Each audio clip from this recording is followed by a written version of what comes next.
Hi everyone, hello. My name is Lasana Pakeman. I'm the recruitment manager for Cal-JAC. So incredibly excited to be here today. I'll be your host for today, and so there is so much that we have planned for you. Before I go into all of that, I'm gonna go ahead and introduce you to our team. So with that, we are going to start out with Stella Delgado. Stella, how's it going outside?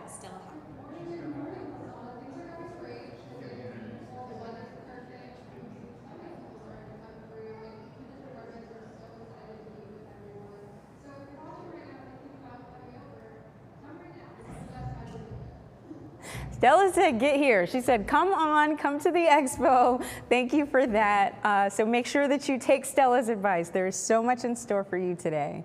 Next, I'm going to introduce you to our other team member. And so this person is on the CPAT course. And so she's going to tell you a bit about what to expect on the CPAT course. And so with that, what does the CPAT stand for?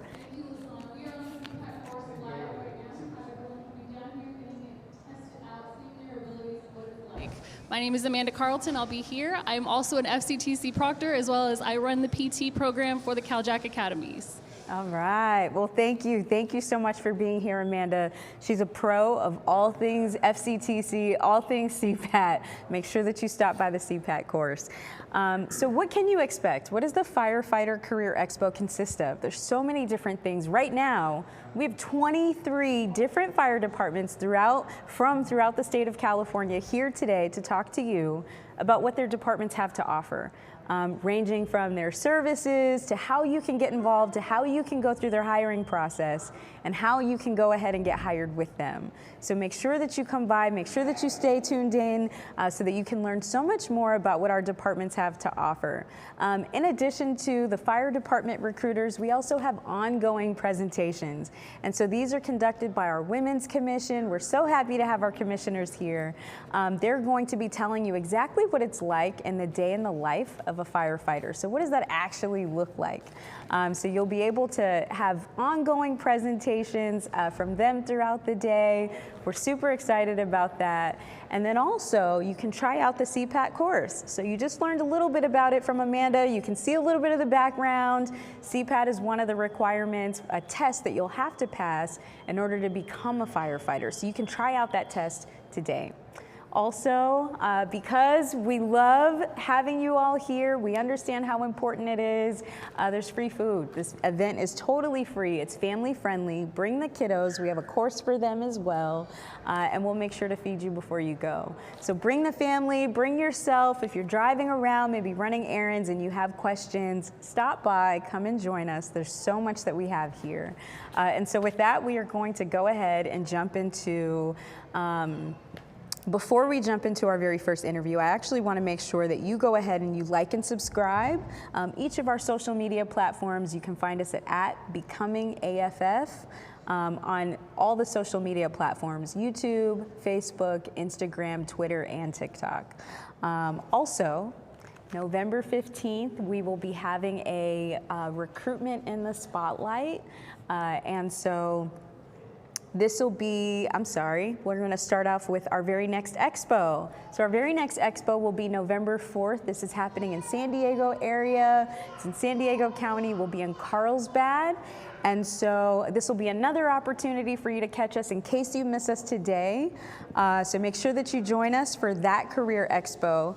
And then also later on in the month, November 15th, we'll be having the Recruitment in the Spotlight series. This is an interview where we sit down with National City, where you can learn all things about their fire department, how to get hired, and you can submit live questions during that episode. So make sure that you tune in there as well. So without any further ado, we're gonna go ahead and jump into our very first interview. And so this is with Frank from Stockton. So if you could tell us a bit about who you are and just give us a quick intro. Yes, my name is Frank Zavala. I'm a firefighter with the city of Stockton. City of Stockton is about an hour south of Sacramento. Arguably one of the busiest departments to work for. We're about 400,000 population, about 180 firefighters. We average about one structure a day, a ton of medicals. We're in So we're currently hiring for paramedics, CMTs. It's a great department to work for. Great. If you got a family, we're big into family events. We have an array of, we all get together off duty, and it's just a great department to work for. Yeah, come and apply. We're going to be having, we're looking forward to getting more applicants, to say the least. We really want paramedics, but those are hard to come by these days. So, yeah, just put in for it. That's all I can tell you. Okay, but you mentioned you all are looking for EMTs and paramedics. Yes, so when's your yes. next hiring cycle? So we're going to be having a paramedic class starting here in February, and then in August we're going to have more of a all EMT, and you can apply to, if you're a paramedic, you can still apply for the EMT Academy, but I think they're trying to capture a good amount of paramedics. But EMTs out there, I'm an EMT myself, don't get discouraged. Put in for it, and, you know, if it's in the Shout cards, out to the EMTs. Thank you. There we go. Thank you. All right, all right. And so also, what makes your department a great place to start your career? We're more of a destination department than a entry department or getting your foot in the door. Just the culture, the history. Established in 1850, we have a rich tradition. We expect that of a lot of our new guys. I myself, I'm pretty new, about 3 years on the job. So a lot is expected of you. But with that being said, there's a lot of, it's very rewarding. So you can, it's just a great department to work for. Like I said, you see, from vehicle accidents, we're located between the 5 and the 99, or 99, and the cross town, so decent amount of vehicle accidents. So you see from vehicle accidents, so if you're into extrication, if you want to go out there and help people, and then medicals, we have just an array of everything that you can imagine, and then the fires. We're pretty busy, and so you'll get the experience. That's why guys that come in, it's kind of hard to leave. So you come in, you want to do the job, this is a place to be. Yeah, you got there that right. There we go. So we were talking a moment ago, your story into the fire service, very interesting. Can you walk me through your journey into the fire service briefly? Yes, I grew up in Southern California, city of Santa Ana. This is back in like 2006. I knew I wanted to be a firefighter. I went to community college, and then I realized all these veterans are getting hired, and you know my chances were pretty small. So I decided to join the military. I went in the Coast Guard, and I was a firefighter for the Coast Guard for a number of years. Then I got out after that and pursued the municipal department firefighting aspect of it. So that's definitely a good direction if you want to serve your country and be a fireman, you can, or firefighter, you can do that as well. And it gets you prepped, certed, and ready to go if you want to go that route, or you can just take the FCTC, and you know, it's maybe a little easier and a little bit faster. Little bit. Yeah. We definitely tried to streamline the process for candidates so you can come to one place, take one written test that's good for that's applicable for multiple different fire departments, Yes. as well as the CPAT. So, Yes. but I also know that there's reciprocity programs you can do within the military. So say that you have some experience, but maybe you haven't had the time to sit down and take a class because you're not in one place for a long period of time. Yes. You can take an exam and kind of satisfy. So you can challenge some of the tests. California is a little bit more complicated to work through, but you get pro board through the military. You get pro board certifications. Okay. And the Department of Defense, so they have everything pretty much streamlined, and you can challenge some of those tests. So once you challenge those tests, then you can, you know, get a reciprocity for like Fire 1, Firefighter 2, hazmat not so much because you have to get certified by the state, but there's definitely that. If you still have it in you, you know the knowledge, you can challenge those tests, of course. Yes. Beautiful. Well, I want to thank you so much for being here today. It's been problem. a pleasure talking to you. Thank you. Appreciate it. Look forward to seeing you guys apply. Thank you.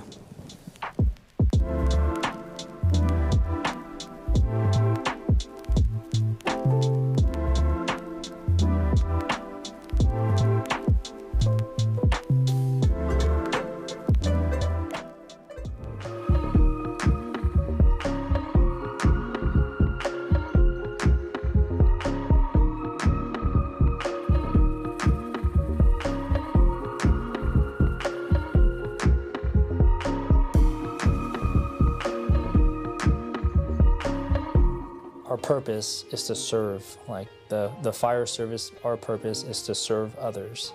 And if you have a desire for that, have the patience, like the chief is talking about, have the due diligence to follow through with what you set out to do, which means oftentimes if you were to fail, use that as a springboard for an opportunity to succeed the next time. Yep. And don't forget to take time to get some help along the way if you need it, and be able to give back to others once you get to where you're going.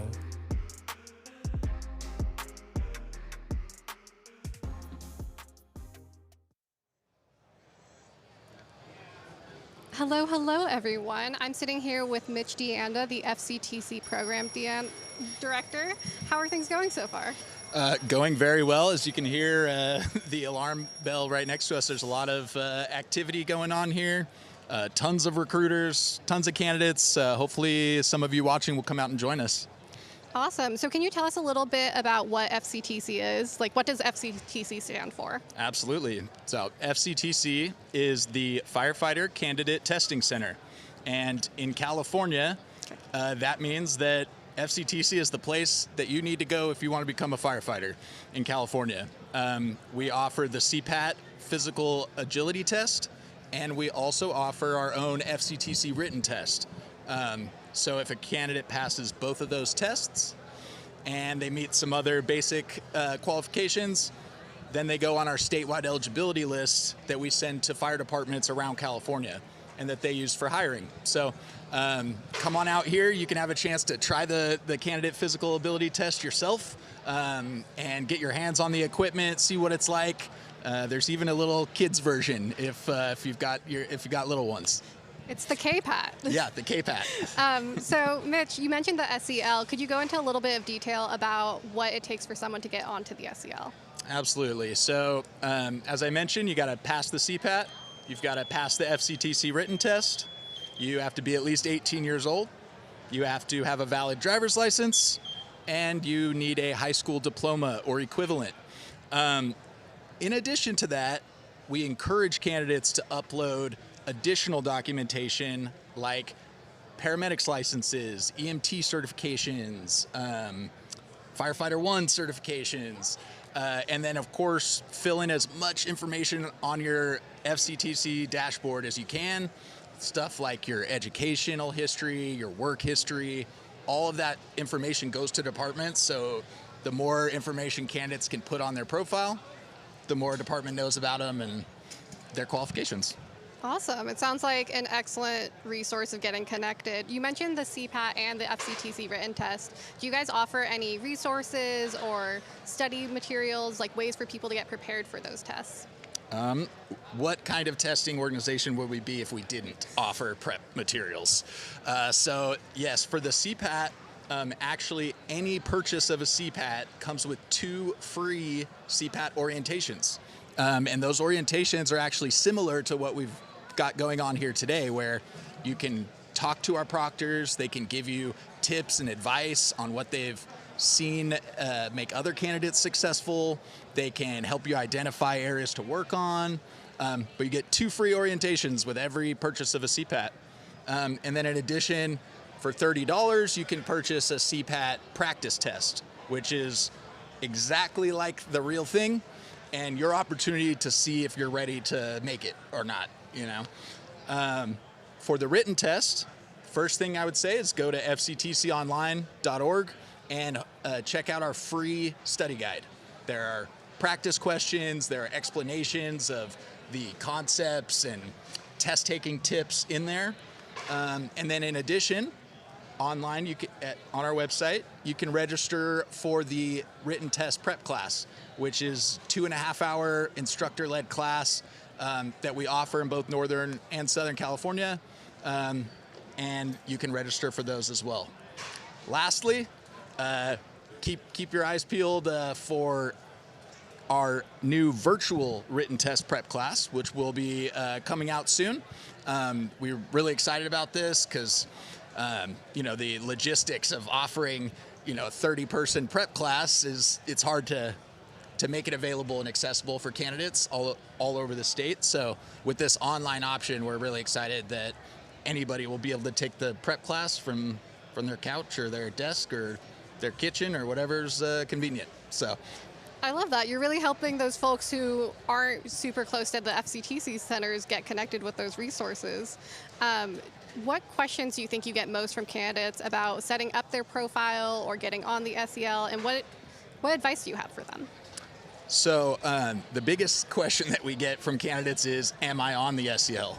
Well, I'm really happy to report that we instituted a giant new feature on our website recently, and this hopefully is going to make this question a lot easier to answer for all of our candidates.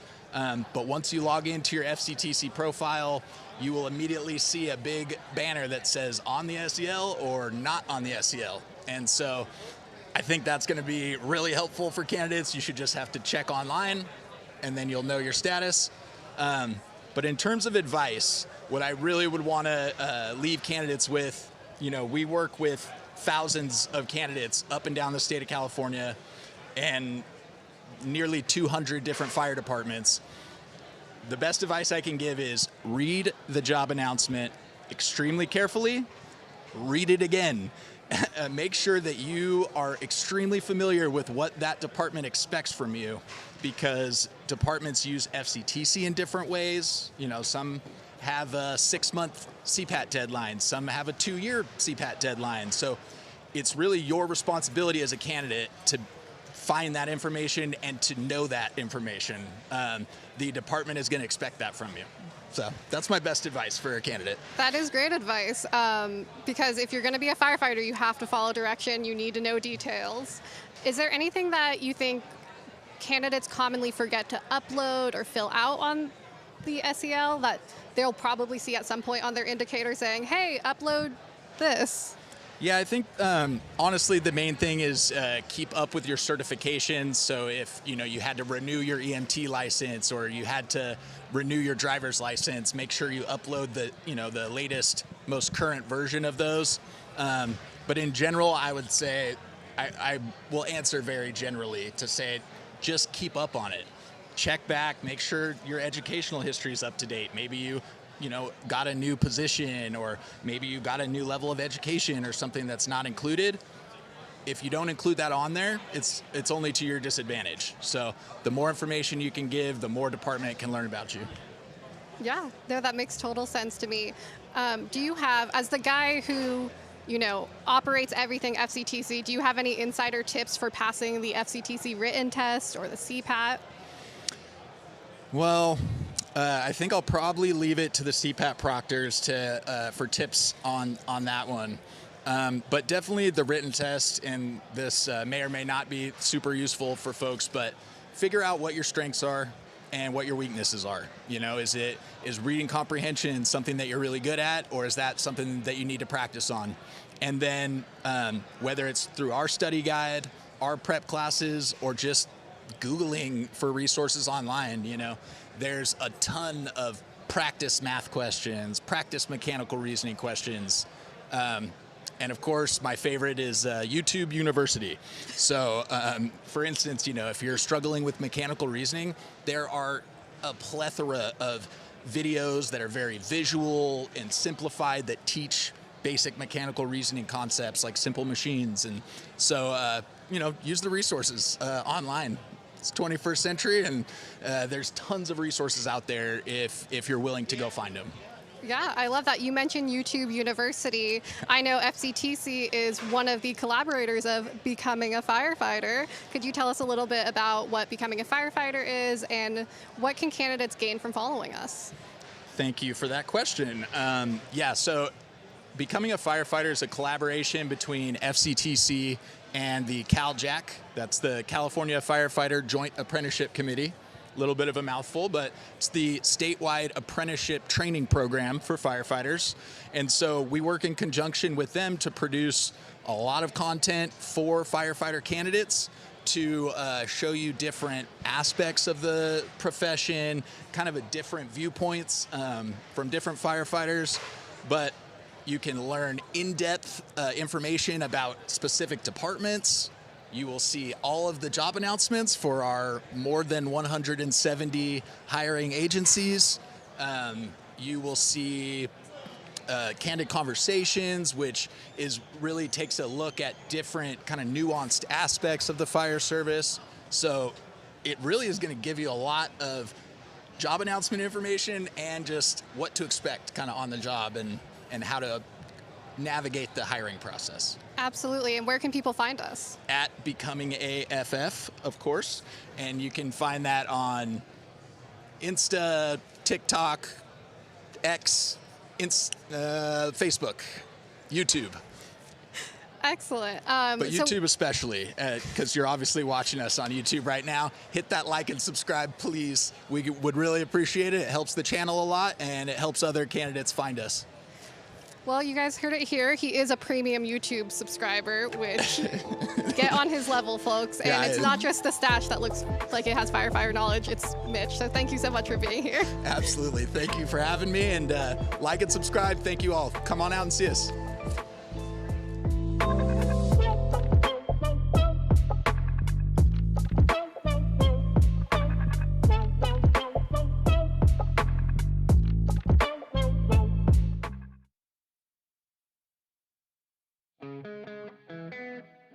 I just had it in my head that I'm going to do this no matter what it took. It was just chipping away one class at a time, not looking how far away my goal was, but just taking it one step at a time. They say the only way to move a mountain is one rock at a time. So that's what I was doing. And when I was applying for fire departments, every time I got told no, I just refused to take that as an answer, and I applied somewhere else, and I applied somewhere else. And I actually was in the process with Vacaville, got almost to the end. I was in backgrounds, and they said, we're gonna go with somebody else.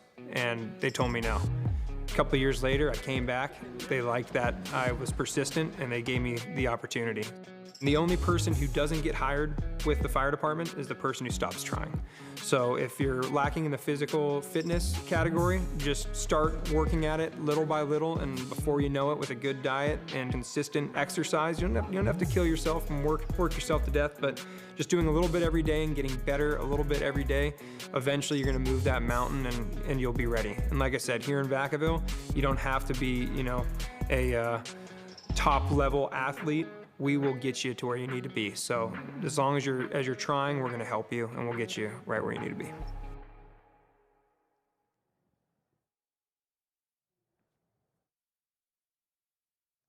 All right, so we are back with another interview, and so this time we're here with a firefighter from Redwood City. So go ahead, if you could introduce yourself, that would be great. Yeah, my name is Shane Forbach. I'm a firefighter engineer with the Redwood City Fire Department. Oh, and how long have you've been with Redwood for 2 years, right? 2 years, yeah. Correct. All right. Wonderful, wonderful. If you could just hold up the microphone, yeah, that would be great. So let's talk about how your table's going out there. It's wild, it's busy, there's so many people. Yeah. How's it going at your table? It's great. It's great. It's great to see so many people attending an event like this. So many people were excited to get into the industry, and it's great to be with a lot of other forward-thinking fire departments that are out there recruiting, looking for, bright young people who want to, have the opportunity to join this industry. Most definitely. Now, for the folks watching on the live stream, can you give them the same spiel that you're giving at the table? Maybe keep it brief, but if you could give them an idea of what they can get by coming and what they would learn. Yeah, I think the first thing is highlighting where Redwood City is. Okay. We're located on the peninsula just south of San Francisco in San Mateo County. We're a very traditional department that's been around for a long time. We cover the city of Redwood City and the city of San Carlos. 7 stations, 8 staffed apparatus with a lot of cool different programs going on. We're hiring EMTs, we're hiring paramedics, and a lot of unique programs to help get people on the hiring path to working with us. So a lot of great things going on with Redwood City, which has brought us here today and is exciting to be a part of. Okay, well, you only smile when you talk, so I believe everything that it must be true. Yeah. There's lots of exciting Of things happening. What are some of the specialties you all have to offer? Yeah, we're fortunate enough to be a really diverse department in the things and the specialties you can find. Going all the way from having a really strong truck program and truck company operations to having multiple boats and having a boat program, boat pilot training, all the way to having a more newly developed drone program. So we have multiple drone pilots being staffed, and a lot of this unique opportunities and trainings available, which is really encouraged from the top down in our department to help people find what they really like and pursue that with all the trainings and classes and things that come with it. So really cool opportunities going on. So if you've been a gamer and you've been working on your hand-eye coordination and your family's like, that's not a skill, that could be a skill. There's a skill now, right? Yeah, it's pretty cool, and a lot of hands-on, and our drone pilots are fortunate enough to each get to manage their own drone. Mm-hmm. So really cool when incidents arise, things like that, we get the opportunity to get the eyes in the sky. And just another cool thing to have offered. Very cool. Now, there's a lot of folks outside who are under 18. Maybe they're in high school, lots of folks in college, as well as folks who are looking for a career change. Yeah. What programs does your department have to offer that would help bridge that gap between transitioning from a different career or waiting until they're old enough to apply? Yeah, the department's done a great job in the past and currently of having a lot of different opportunities for people in the different stages of their hiring path. We have a really great Explorer program that's put on by multiple people in the department that help bring youth in and get them the chance to get hands-on and learn directly from active working firefighters, get the chance for them to get job experience. We've had internship experiences in the past for local youth to help get involved, and also really great opportunities, not just for entry level, but also people coming in a little bit further down the line in the hiring process, people coming in as laterals as well. So a lot of different opportunities based on where you are in the hiring process. It's not just the standard, I'm brand new to fire and I want to learn, but the different stages and having opportunities for them to help meet them where they are. And so I happen to know why your area is very special. I'm from that place. But tell us why your city is so incredibly special, why it's such a great place to work. Yeah, it's really great. I think comes down to the history and tradition of the department. We're one of the oldest fire departments on the West Coast. Wow. We first fire company formed in 1861, so a really rich tradition of being a forward-thinking fire department, and with all those years comes a lot of really awesome traditions and being in a great community to serve. We're very fortunate to have a community that really built a lot of support behind us, and so we really feel in all aspects of our job, and so we really feel fortunate to give back to them by also feeling all of that support from them. So it's a great place to work, located in the peninsula in San Mateo County, and it's just a really fortunate place to work. Okay, all right. Well, it sounds like you love it. I want to thank you so much for coming in here today. It's been an absolute pleasure just sitting down and talking to you and learning about your department. Great, thank you for the time, we appreciate it.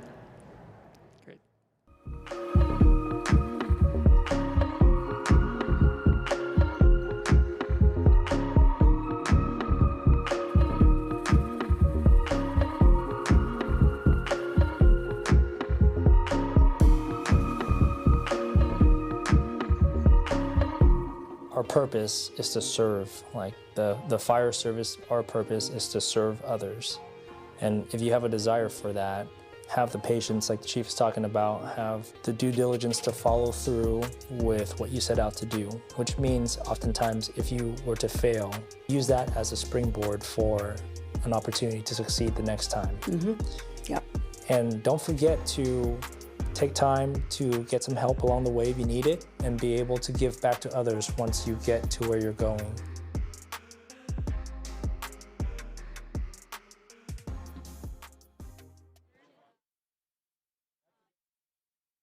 Hi, I'm Brendan Lowenthal. I work for the Berkeley Fire Department. I got into the fire service slowly but surely after EMT school. I became a paramedic and rolled out into basically right into the fire service. But it took me a while. I actually was a medic on the bus in Contra, Costa County for about 8 years or so. And what really kind of dove me like right into this field was that I was a lifeguard when I was a kid. And I was a lifeguard and I did all that, so I just upped it from there, EMT to paramedic to right into the fire academy. And now I'm here at Berkeley, loving it. It's been a long journey, that's for sure. Well, my favorite part of the job would be, well, basically it's the whole vibe the fire service has to offer. We have a lot of opportunity. You can be on a fire rescue boat, you can be on an engine, a truck, you could be on a hazmat unit. There's tons of different classes, tons of continuing education. It's never just cut and dry, one subject. You can go left, right, up, and down in the fire service, and there's lots of things to do. Lots of things to keep your brain occupied and keep you young, fresh, and always learning something new. So that's the best part. I especially love Berkeley. I was born in Berkeley at Alta Bates, and it just feels cool to come back to literally my birthplace and serve the community that I was literally born into. Really cool to give back to it. Also, the team at Berkeley is very solid. Everyone's very nice. Everyone's basically on the same page. Always learning, always training. It's a very fun, positive place to be. And yeah, come on over. Yeah, my advice is don't procrastinate. If you want something, go get it. Write it. Just set everything up in a row and map out your plan and go for it. This takes a long time. This process takes a long time. Hiring process across the board universally take a long time. So always stay busy and always stay eligible, basically. Keep training and keep working. Yeah. Do you have any advice for someone who may think like they want to be a firefighter but they don't think that's for them? What advice do you want to give them? The best advice is if you're on the fence is go do the job for free. There's tons of opportunities to go. You can either station visit, you can do ride-alongs, you can work for a volunteer department, which is what I did. And it really just absolves you in the environment and just gets it's a really nice either soft intro, you can figure out if you like it. All you gotta do is apply for these volunteer departments that are available and just start working. And you'll know immediately if you wanna be here or if you're not in. So that's basically the best way to go for it if you're on the fence. Yeah.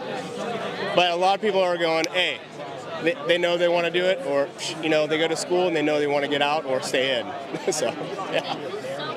You got it. Great. You did great. Thank you. Thank you so much.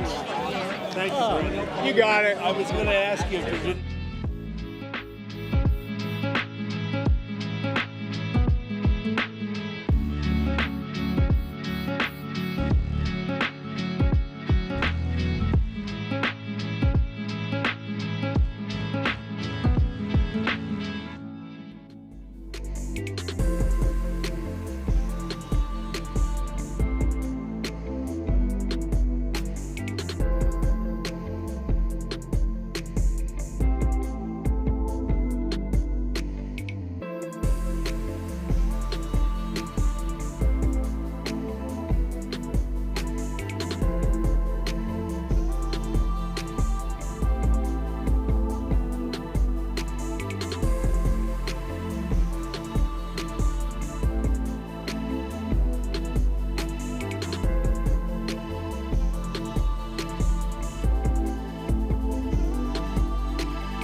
Hello, everyone. I am here with Anthony Ali from the Vallejo Fire Department. What rank are you? How long have you been in the fire service, and how long have you been with Vallejo specifically? So my rank is currently I'm a firefighter paramedic. I've been with the Vallejo Fire Department for 10 years. My permanent assignment is on Truck 21 downtown. Currently I'm on the list to be a captain, so I'm in a temporary assignment at Station 25 in North Vallejo. Yeah. Very cool. So what has been your pitch today to candidates who are walking up to your booth? Our pitch has been just simply to just interact with them, engage. We got a little video showing, so they want to ask questions about that, look at our equipment. We're right up in front. They're passing by our rescue. Some of our guys are letting them try on the stuff, just to interact and engage with them. And then we have a recruitment email we want them to contact if they're interested in doing station visits, interested in qualifications, what it takes. We really encourage people to contact the email so they can come down and schedule a visit and see what Vallejo has to offer, see the community, see the members that we have in our organization, see our equipment, just interact, engage. I mean, we love answering questions and helping people get ready for a career in the fire service, even if it's not with the city of Vallejo. So we know the other departments are doing the same thing. So, I love that. Yeah, I think that's something that's common across all the departments is everyone just wants candidates to be ready for the fire service in general. Yeah. What is the kind of like the demonstration you guys have been doing? I know you guys have a piece of equipment with you. Yeah, so as the attendees are passing by our rescue, we want them to see the Vallejo Fire Department. We have our Arizona Vortex set up. One of our guys is in the harness. They're just getting a chance to get suspended in it and see what it's feel like to be like, oh, this is what you guys do. So interacting, engaging with them, tell them why we use this piece of equipment. They have our turnouts here. We let them try on our turnouts, the SCBA. They get to go on air a little bit, get a feel for it. Like, oh, wow, this is the equipment that you're using. And then, get to see later on, like, oh, what the CPAT has to offer, what the physical abilities are that are needed for it. So just getting every opportunity to engage and interact with everybody and just answering as many questions as possible. Yeah, you guys get extra points because you brought interactive pieces to it. Yeah. That's why they put you up front. Oh, so I teach fire behavior, and I was thinking about doing some like candle demos and stuff like that, but fire hazards and things like that. But if I get an opportunity next time, I can razzle dazzle for sure. Yeah, exactly. Hey, bring it on. We love to see it. Nice. Could you tell us a little bit about yourself, how you got into the fire service, and what you were doing before you started your career? So I got into the fire service around the age of 22. I was continuing my general education at San Francisco State, and I was managing a sports store at the time. And then somebody came in and they bought a jersey, and it was like one of the most expensive jerseys, and he opened up his wallet and he had a badge. And I was like, oh, what are you, a cop? And he was like, no, I'm not a cop. I'm a firefighter. And I was like, oh, how do you do that? And he was like, oh, you just got to go to EMT, check out City College of San Francisco. Next day, went to City College of San Francisco, and as soon as I did that, I was interacting with people in that program. They let me know the next step, the next step, the next step. And so at that time, it took me about 8 years to get hired because everybody was like in a little bit of a hiring freeze.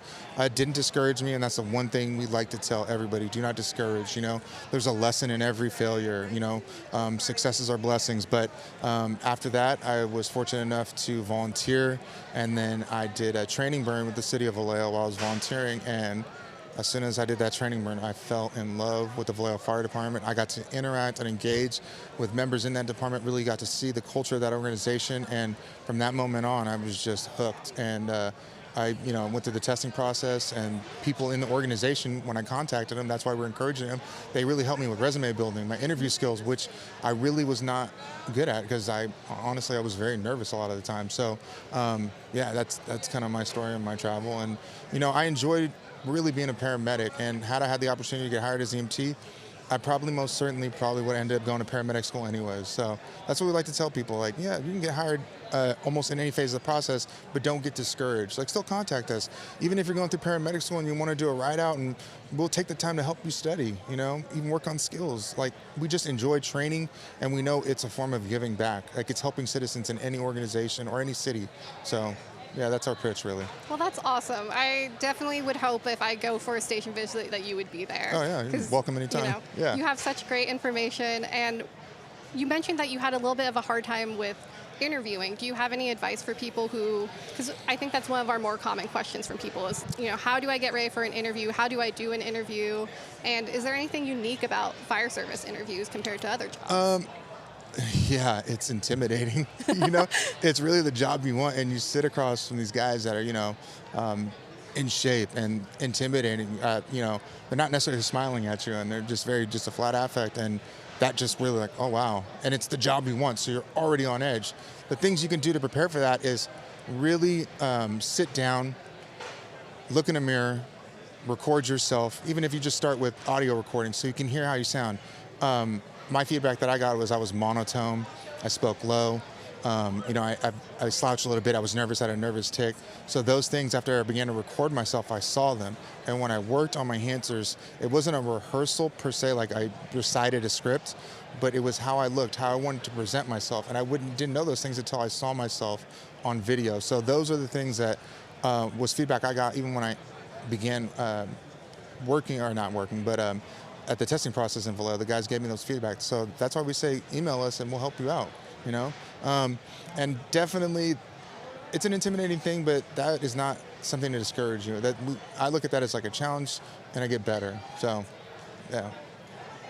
I love that. Yeah, no, that's great advice, because I think so many people, the interview is always the hardest part, because you're sometimes across from a fire chief, or you're across from someone who is wearing a uniform and maybe you're not familiar with that environment. Do you have any advice for people who aren't used to the hierarchy of the fire service? Yeah, it's a very time-driven thing. So, with people that have more seniority, they are a lot more calm, and they know how to handle themselves on calls, and that type of, the way they carry themselves, it really is somewhat intimidating, because you go in these emergencies, the person's just cool, smooth as ice, when you're like, man, I want to be like him. But I think a way to help prepare yourself is, if you do a station visit, at any organization, you get an opportunity to interact with those people, understand strengths and weaknesses, and then when you get a chance to sit across from potentially a chief, hopefully the people there, when you took the time to do a station visit, right, work on interviews, you got that time to relax a little bit and understand, the hierarchy, because those are the questions like, what have you done to prepare? How did, and you say, I did station visits. I went with this person at this station. And the chief will say, oh, okay, this person is taking that time, or the interviewers, this person is taking the time to prepare. They've gone to the station. They took time out of their day to come see our organization, our city, our community, the services that we provide. And to me, if I was sitting across the oral panel, I was like, yeah, you've done something to prepare for this. Versus, I went to a fire academy, and I'm not saying that's limiting, but what have you gone overboard, So I hope that answered the question for the most part, because I'm trying to think of my own experiences, because I was very much intimidated. I think one of the things that ended up being somewhat of a blessing, if I look back at it, is like when I did the station visits, people that I had ridden out with, I saw across the table. And it wasn't necessarily I rode out with them, but I'd seen them when we did to go downtown to go pick up some turnouts or something like that. So, hey, I'm Anthony, nice to meet you. And like, oh, they recognize me. And, you get a smile on your face, and like that is a very calming thing when you're going across, shaking their hands and introducing yourself, and you're like, okay, breathe, so, yeah. Breathing, that's such a basic thing, but I think we all forget to do it. Mm-hmm. One last question I have for you is, you kind of busted a myth for me earlier. Mm-hmm. I want to ask you about your tattoos, because I think, we get this question, I've thought it, a lot of fire departments don't allow tattoos. What is Vallejo's tattoo policy? We don't have one. I definitely think that, I look at it as like an art form a little bit. I've decorated my body. That's what I tell my mom, right? With that being said, I was very deliberate about what I chose to put on myself. And, it's a forever thing. Well, that's my outlook on it. I know you can get them removed and stuff like that, but I've been very decisive about where I've placed them. I did not have a neck tattoo when I first got hired, because I knew on presentation during that time, 10 years ago, it may not have been perceivably okay.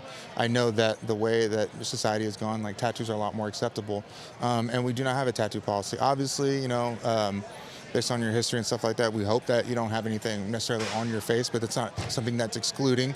If you chose to put some profane language or some type of symbol that may not have the necessarily positive affiliation, hopefully that doesn't, that may not work in your favor. But like on my left hand is a picture of my dog that I had back when a couple years ago he passed. I had him for 13 years, love him.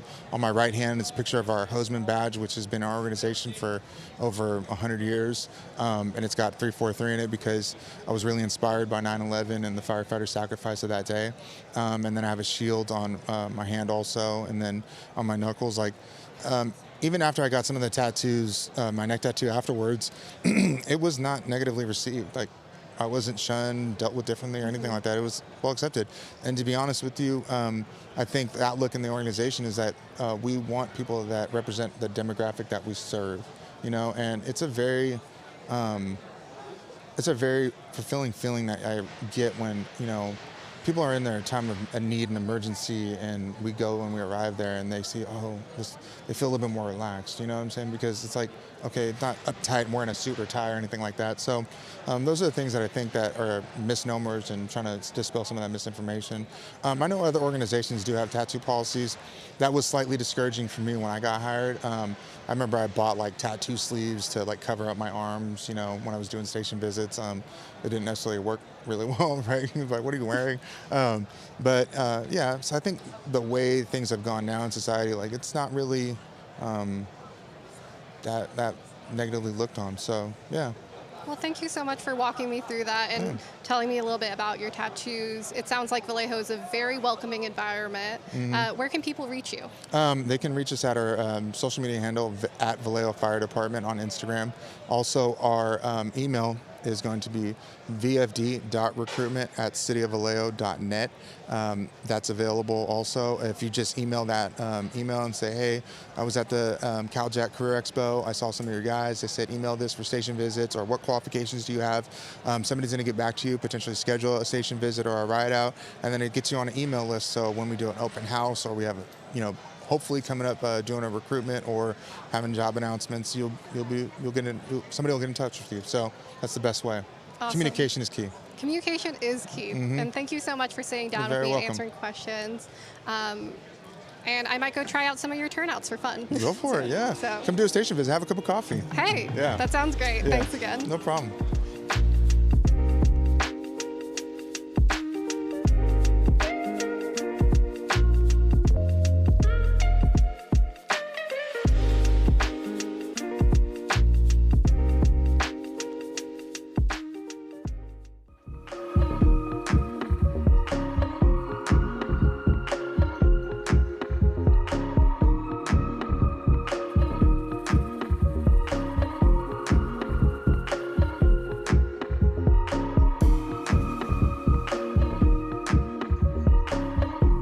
Our purpose is to serve, like the fire service, our purpose is to serve others. And if you have a desire for that, have the patience, like the chief is talking about, have the due diligence to follow through with what you set out to do, which means oftentimes if you were to fail, use that as a springboard for an opportunity to succeed the next time. Yep. And don't forget to take time to get some help along the way if you need it, and be able to give back to others once you get to where you're going.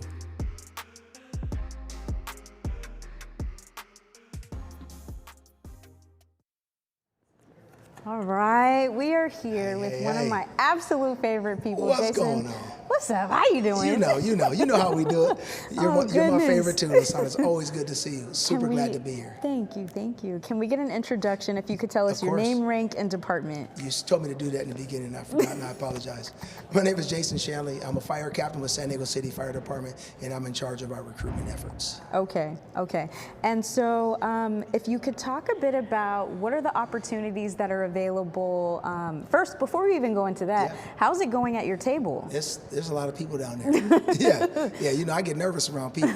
I don't like the camera and all that, so I had to hurry up and come up here and then look at all these cameras around me. Oh, no, there's a lot of people down there. Very inquisitive. It's good.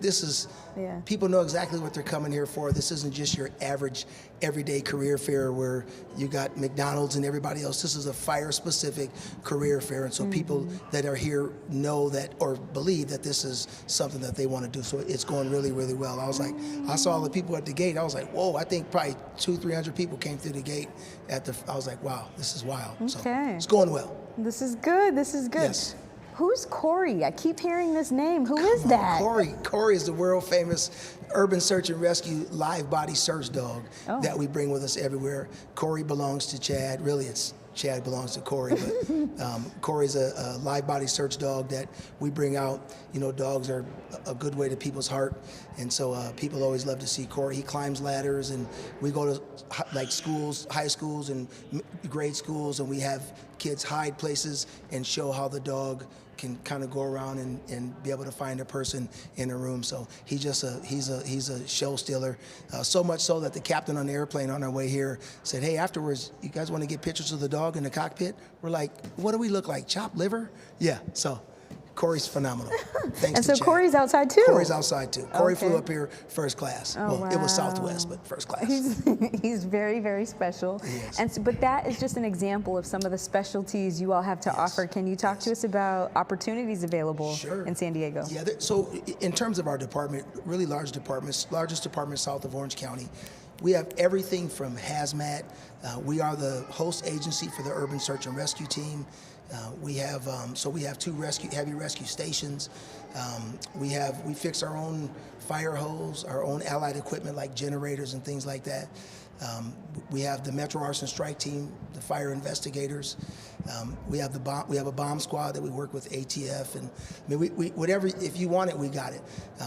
As far as topography, we got that as well. We got high rises all the way to farmland. I mean, we do it all. Wildland urban interface, for those that don't know, that's where the wildfires, where wildland, grassy areas meet up with the urban area. So we have a lot of that. So we have 3 helicopters, a lot of brush rigs. So it's phenomenal. We do whatever you want to do. You can do it with us, literally. All right. I went to for a tennis lesson recently, and I walk into the tennis court, and there's a flyer for this event on the gate entering the court. I love it. And so there were a couple people with me who didn't see themselves as firefighters. Maybe they don't have a background in the fire service. Can you tell us your journey into the fire service and what you would say to encourage them to come out today? First of all, let's talk about you going to a tennis lesson. let's not pass that up, Rookie. Yeah, hold on, let me pivot right now. Okay, we see you, Lasada, we see you. So, you know, that's one of the reasons why recruitment is so necessary. A lot of people don't see themselves as a firefighter, and some people see themselves as something that a firefighter's not, right? Oh, I'm gonna do that. No, what a firefighter really is somebody that just enjoys helping people. And it's helping people however you help them. It doesn't matter. People don't call typically, well, some people do, I guess. We never get them, but calls for birthday parties. They don't call 911 to say, come to our birthday party, though we do go to community birthday parties and stuff. But I mean, people typically don't call for good occasions, and they call 24 hours a day. And we don't get to determine what they call for, whether we think it's a good call, bad call, it doesn't matter. When they call, we show up and do the best that we can do. And that's what a firefighter is. A firefighter is somebody who's willing to do what nobody else is willing to do, right? It's really, and we always say, firefighters don't get paid for what they do. We get paid for what we will do. That's the key, right? We're the best insurance policy any community could ever have. And so being a firefighter would change a person's life. So one thing I always tell people is, especially if you're younger, if you can get into a cadet program, or to me, I think that's a really good way for someone young to really get a chance to see what the job is all about. That's the best way for you to get in, get to put the turnouts on, go on calls, so you can learn early. Early exposure is key to a career like this. But even if you're a little bit older, don't be shy to walk up to the fire station and knock on the door. You have to really want this career. There's a lot of people out here that want it, and you have to want it a little bit more. So do whatever you have to do, and don't just get the minimum. Don't just meet the minimum requirements, right? And so, you know, you want to go above and beyond. So for most departments, it's $60,000, $80,000, $100,000 to train one person, and you need to convince the people that you're sitting across from that you're able to do that. So that's right. if you're a college athlete, or if you're just athletic in general, you got military experience, anything, you need to be able to tell the people across from you why you are a good investment. And just shortly for me, I mean, I was just a little kid growing up next to a fire station. One of my favorite people was Artie Hill, an African-American firefighter that used to always sit outside, and he used to have a toothpick in his mouth and a little knife, and he would whittle little figures on wood. I think it's called whittle. And so fast forward many, many years, one of my best friends, Fletcher Webb, is a retired captain from San Diego City, riding around in a nice Nissan truck. That's back in the day. Nice Nissan truck, always looked happy, physically fit. It seemed like he really enjoyed going to work. I was working at Costco at the time, and the firefighters used to come to Costco, and everybody seemed always nice and just like, what? Like, what are these folks doing, right? And so I just started asking questions. And when I became a barber, believe it or not, it's weird. They say if you stick around the barbershop long enough, you're bound to get a haircut. And so one of my clients was a now retired battalion chief engineer, told me about an EMT class. Me and Chief Logan, who you know, took the EMT class, and the rest is history. 23 years later, I'm a fire captain in charge of our recruitment efforts. And this has been the best 23 years, besides being married to my wife 28 years, and my daughter being born 23 years. But aside from the stuff that's obvious, best decision that was ever made for me, because I didn't choose the fire department, it chose me. It's hard to explain that, but super blessed to be here in the fire But the department. people who know, and the people who are Trust called. and believe. Trust and Totally. Yes. Where can folks find you online? Everything is at Join SDFD. Okay. Join SDFD, San Diego Fire Department. Best on Instagram, and you can DM us. We answer DMs as long as they're not ridiculous. Don't get crazy, because we will block you. You know what I'm saying? Yeah. Are there any special skills you want to leave us with as we close? See, my voice ain't really with it right now. As you can kind of hear me, I would sing you a little something, but I don't want to embarrass myself. So I'll just say in closing, always good to be here. Super, super grateful for Cal-JAC and FCTC. Thank you for just all the work that you do across the state. In the last few years, like, we've all gotten really close, and it's just been a real blessing, and really grateful. I'm glad that you're coming down to San Diego, and I would recommend somebody go to the website too. Go to FCTC. You can just Google FCTC, and it'll come up, and people can kind of figure out what to do. Google Cal-JAC. No matter what you do, though, no matter what a person does, you will never, I always say this, you will never put more into getting this job than you will, or career. It's not a job, it's a career. McDonald's is a job, no offense, but this is a career. You'll never invest more to get this career than it will pay you. The return on investment is insane. And the second thing I always say is the best department to join, the best department is the one that gives you a shot. So put yourself out there, take a risk. It's the best risk you'll ever take.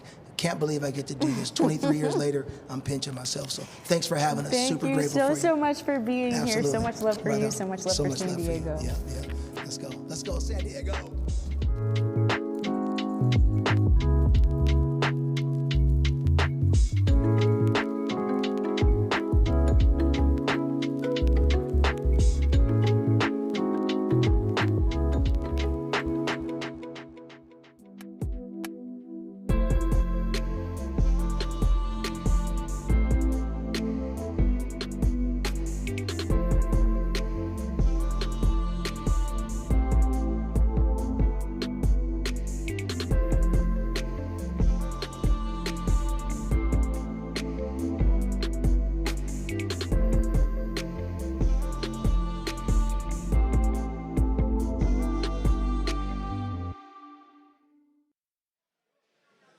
Welcome. We're down on the CPAT floor. My name is Amanda. I am a CPAT proctor here. I'm also a personal trainer, and I run the PT program for the Cal-JAC Academies. Here we are. Who's you? Hi, I'm Lynette Hall. I'm a retired captain, Sacramento Fire. I'm a CPAT proctor here. Been doing this for about 5 years. You might ask what the CPAT is. CPAT is a physical agility test for you to entry level into the fire service. We're actually right now in the CPAT room, as that's why it's kind of loud in here. CPAT is a 10-minute and 20-second test. While wearing a 50-pound vest, you'll go through a series of 8 events that simulate different parts of the fire service. As you can see, we have people doing this in the background. We will put you in a vest, and that's the picture you're seeing right now. That's where you'll start. You'll do 3 minutes on that step machine with 50-pound weights plus another 25. So it simulates our equipment that we wear, our turnouts, our bottle, and it gives you that taste. This is just an entry level. This is a minimum requirement to be a firefighter. It's a minimum entry level. You need to be in shape. You need to have prepared for this test. People come in here unprepared or not successful, and they won't be successful in a fire service career. We really tout being in shape and working on that, having really great cardio. CrossFit is a good thing to work at because it does cardio and exercise-specific stuff. That's a lot of people come in here that are successful do CrossFit. Back to you, Amanda. Thank you. Lynette, the best thing as proctors that we see is when people set themselves up for success. When you sign up for a CPAT test, you have the ability to go ahead and get 2 free orientations with that sign up. And then you also can pay an additional $30 and come join us down here on the Physical Agility Test Center. We will walk you through with your practice test. We will take you from event to event. We've got proctors who've been doing this for many, many years. We've got firefighters down here. We've got people who are on the course ready and willing to tell you how to get it done. So set yourself up for success. Come and join us on a physical agility test practice day. Get into an orientation. We'll go through each event. We'll give you all those tips and tricks. Best thing you could do is advocate for yourself and your future fire career. Anything else, Lynette, for you? As Amanda said, it's very important, and the success rate is so much more if you come and take a practice test and an orientation. It's heads and tails above what people that aren't prepared that come in here. We see a lot of people walk through and they think they have it down, and they come in and they're not successful. So come to our practice and orientation. I always think it's a disservice to my profession that I served at 25 years, that people who don't come in prepared. I think being prepared that's like a motto in the fire service.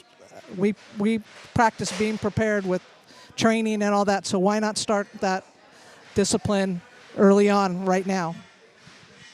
Like she said, start yesterday in the gym. Start working out now. Set yourself up for success. As Mitch mentioned earlier, be a YouTube subscriber. Go to YouTube. We have many videos on YouTube. We are all over on becoming a firefighter, and you can go ahead, get some tips and tricks there, and come on and get into your practice and get your practice ready. And before you set yourself up for success, make sure you've got the tools that you need. Thank you.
Hello everyone. I'm Stella, the communication specialist with Cal-JAC. Once again, I'm sitting here with Chris from Contra Costa County.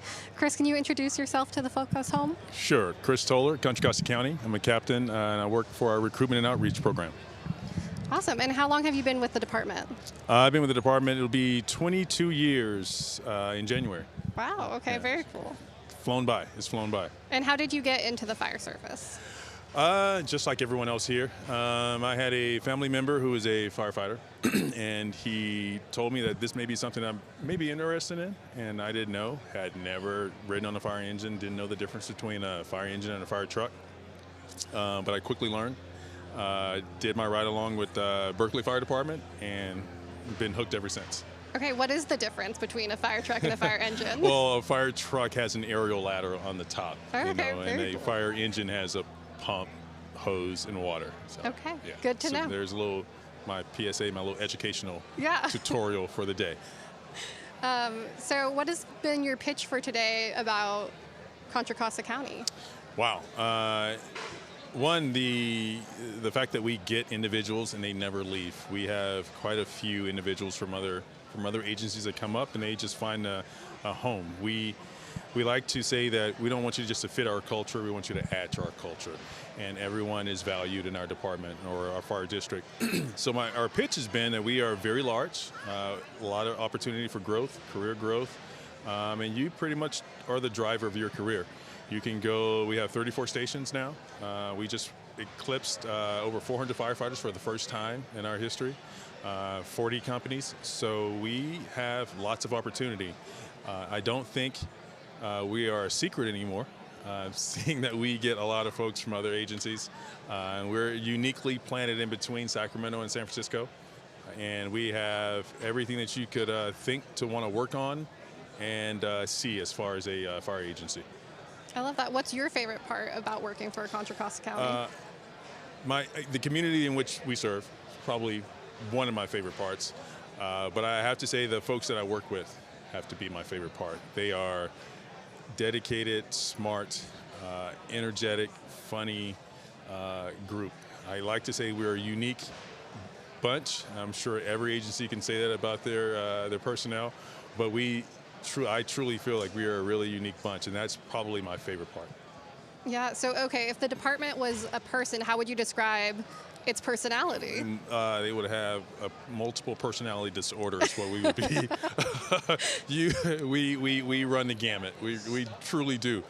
We have everything from athletes to chefs, from influencers to models to actors to athletes. You name it, we got it, and we can pretty much accommodate any and all folks. Okay, so say I am a barista working for a coffee shop. How could I possibly sell the skills learning at that job or something similar to the fire service? Funny you should mention barista. We have a few that have worked for us now as firefighters. I would say you deal with customers and customer service every day. You are they're coming in requesting a service, and you're providing that service for them. Not only are you providing a service for them, it's tailor-made for that specific customer each and every time they come up. And that request or those requests may not be what you are used to or what you have seen before, but you know that you can provide that service, and you approach them with the same confidence and knowing your position or your job or your skill set, and you just apply it to the daily task. So everything is relatable to the fire service, pretty much. Yeah, I mean, you just have to sell yourself, you know? You just have Marketing. to sell yourself, right, and that's what we want to know. Our panelists or our candidates come through, they're looking for the correct answer, and I like to tell them authenticity is your greatest currency, and we're looking for you. I want a response, I don't want an answer, so tell me how you feel. Yeah, no, I love that. Do you have any advice for people who struggle a lot with interviews? Maybe it's like they have a hard time talking to other people in that scenario, because it is kind of, there's pressure there. There is pressure there. I would say it's an art, and like any skill that you don't have, you need to practice. We just talked to a few folks today and just told them, hey, the reps are what you need. Unfortunately, I work with a lot of folks that are really, really gifted, in the gift of gab, I would say, but they're really gifted at speaking and expressing a point coherently, coherently and pretty concise. So I would say practice. You need the reps with anything else. We're looking at the FCTC physical abilities test, and they're getting their reps. And that's what you need with any skill set you want to be or become better and more proficient in. Yeah, so that's kind of like the soft skills kind of side of things. Well, how can people prepare for maybe some of the harder skills, the physical aspects of the job, those kind of things? I like to call us, some people call us functional athletes or occupational athletes, because you are required to perform physically when the time calls. There are quite a few workout programs out there. It is hard to prepare. We have a practice course going on right now.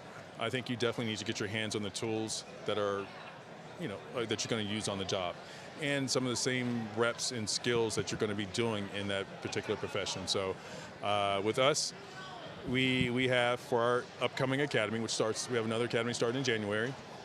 And what we do for our candidates that are coming in through the process, 3 or 4 months out, we have them come in and do a workout. And then we answer all their questions, and we kind of take them through just a brief moment of what they're going to experience the mornings of in their physical fitness routine. So you get out there and run a couple miles, pull some hose, come up here to FCTC and go through their practice course. And just when you think you're tired, do it about 2 or 3 more times is what you need to do. Yeah, absolutely. So for you, looking back on the past, 2 decades, what do Yes. you wish you knew the first day, either of academy or your first day on the job of probation? So looking back almost 22 years, I wish I would have known about this profession earlier, but I don't think I was prepared. I think my journey, everyone's journey is unique, which makes us all the same. It's been a great experience. What I have learned, and what I wish I would have known earlier, it was available to us. I didn't know, I hadn't been around firefighters before. I did know that this was an opportunity for me, and which is why we're out here now. I think representation matters. We have a host of people of color, a whole host of young ladies who are just dynamos. So I wish I would have known that it existed before I found it, but I think I found it at the right time. I also, just something I don't wish I knew, something that was an added bonus since I'm in the fire service now, just the family aspect of it. Look behind us, I equate it with, a family reunion. You have your house and your department or your district, that's your house, but then we have a whole host of cousins back here that you laugh and joke with and you see from time to time. So that aspect of it, or that part of it, has been the biggest surprise for me and the most welcome surprise. Yeah, absolutely. I mean, I was just saying, I saw you at an event a couple months ago. Yes, yes. What would you say, though, to someone who has a kind of preconceived notion of what a firefighter looks like in their head, and they maybe don't fit that? I would say speak to one. Speak to one. I understand what you see, which is why we're trying to change some things. We have firefighter extraordinaire Deandra Van Houten, who's up with us. She came to us from San Diego Fire and Rescue. We kind of grabbed that good one. But she's out in events, and people see that if you're a female, you can be a firefighter. Paul Lyons and Gerard Williams, both African-American men, are here. They're seeing that you can be. So you may not, we're trying to get away from, we have a whole host of others. Katie Ukestead, who is this young lady who is not the biggest, but she's probably pound for pound the strongest firefighter we have. So those individuals are out there. Just go up to them and talk to them, and you'll be surprised. Well, I love that. Do you have any closing thoughts, any last pitch of why people should pick Contra Costa over the other 20 departments here? Well, yeah, I mean, like I said, we're all cousins, but all these other cousins are telling you half-truths because they really aren't the best department. Confire is really the best department, I gotta be honest. We sit right in the middle between Sacramento and San Francisco, Oakland. You can't miss us. We got a big mountain, Mount Diablo, right in the middle of our district, and we got every toy underneath the sun. So come down and play a little bit, and once you come and play, you usually don't leave. You come and play, you usually stay. I love that. Come and play and then stay. Yes, exactly. How can people contact you? You can go to our website, which is cccfpd.org, which is Contra Costa County Fire Protection District. You'll see our link trees, and you'll see the opportunities there to apply for our department. Awesome. Well, thank you so much for sitting with me today. Thank you. And I'm sure I'll see you again soon. Appreciate it. Okay. See you at the next thing. Yes.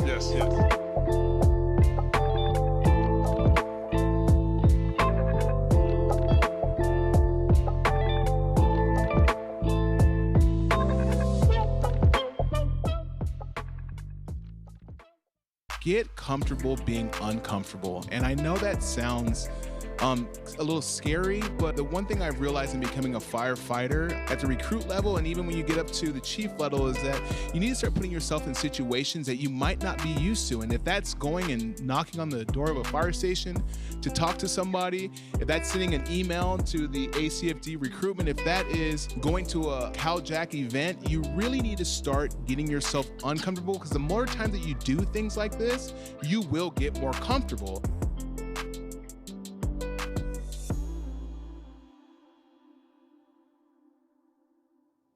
All right, so we are back with North County Fire Authority. If you could do a quick introduction of yourself. I'm Jess Barcianos from North County Fire Authority. We are a JPA, so we cover 3 different cities: Daly City, Pacifica, and Brisbane.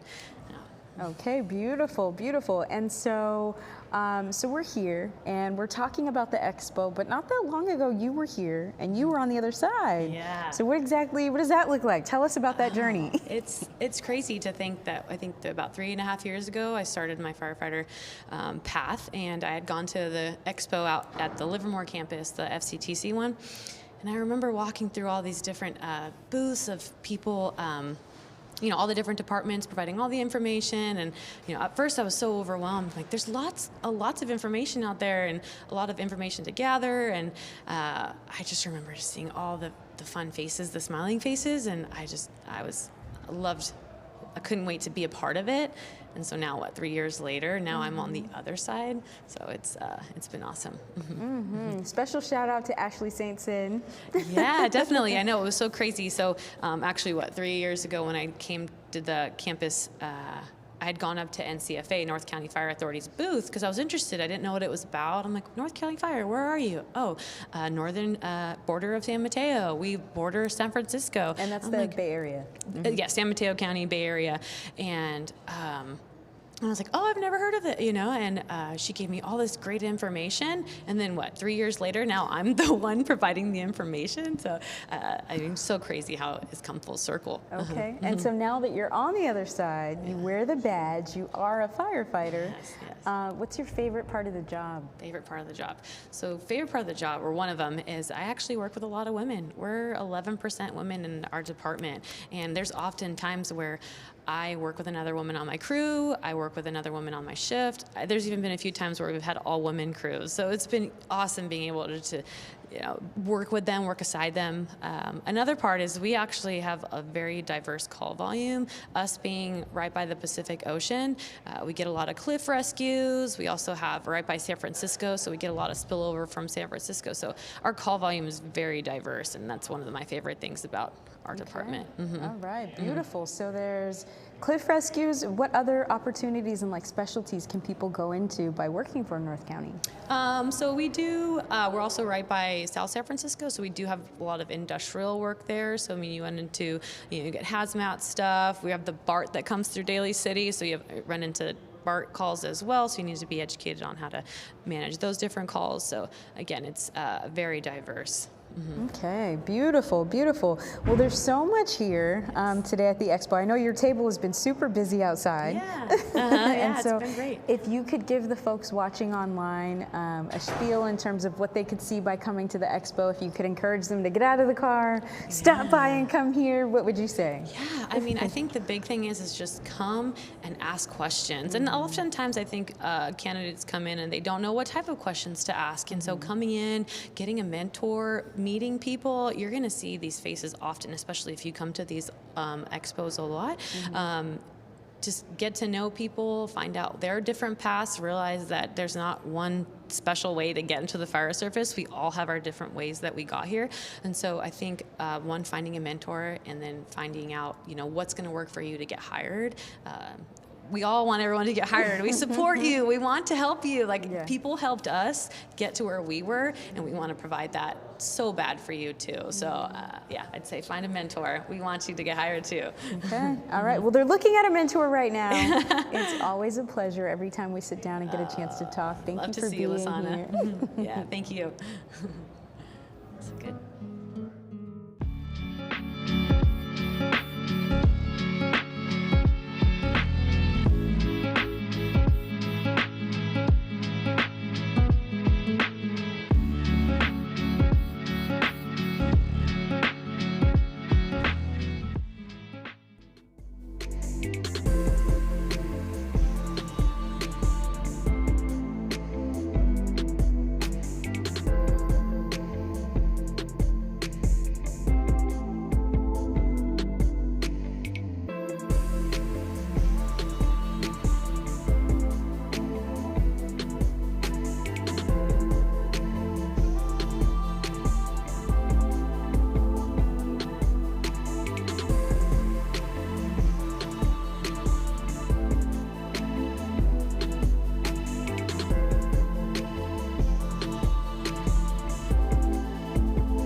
I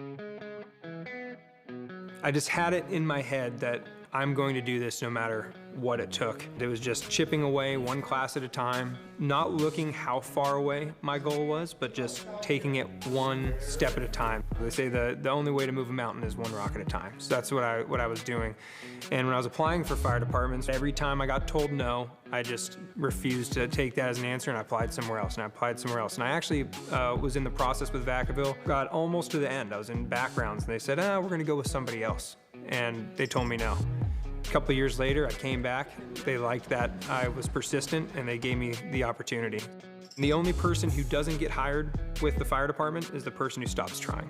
So if you're lacking in the physical fitness category, just start working at it little by little, and before you know it, with a good diet and consistent exercise, you don't have to kill yourself and work yourself to death, but just doing a little bit every day and getting better a little bit every day, eventually you're gonna move that mountain and you'll be ready. And like I said, here in Vacaville, you don't have to be, a top level athlete. We will get you to where you need to be. So as long as you're trying, we're gonna help you and we'll get you right where you need to be.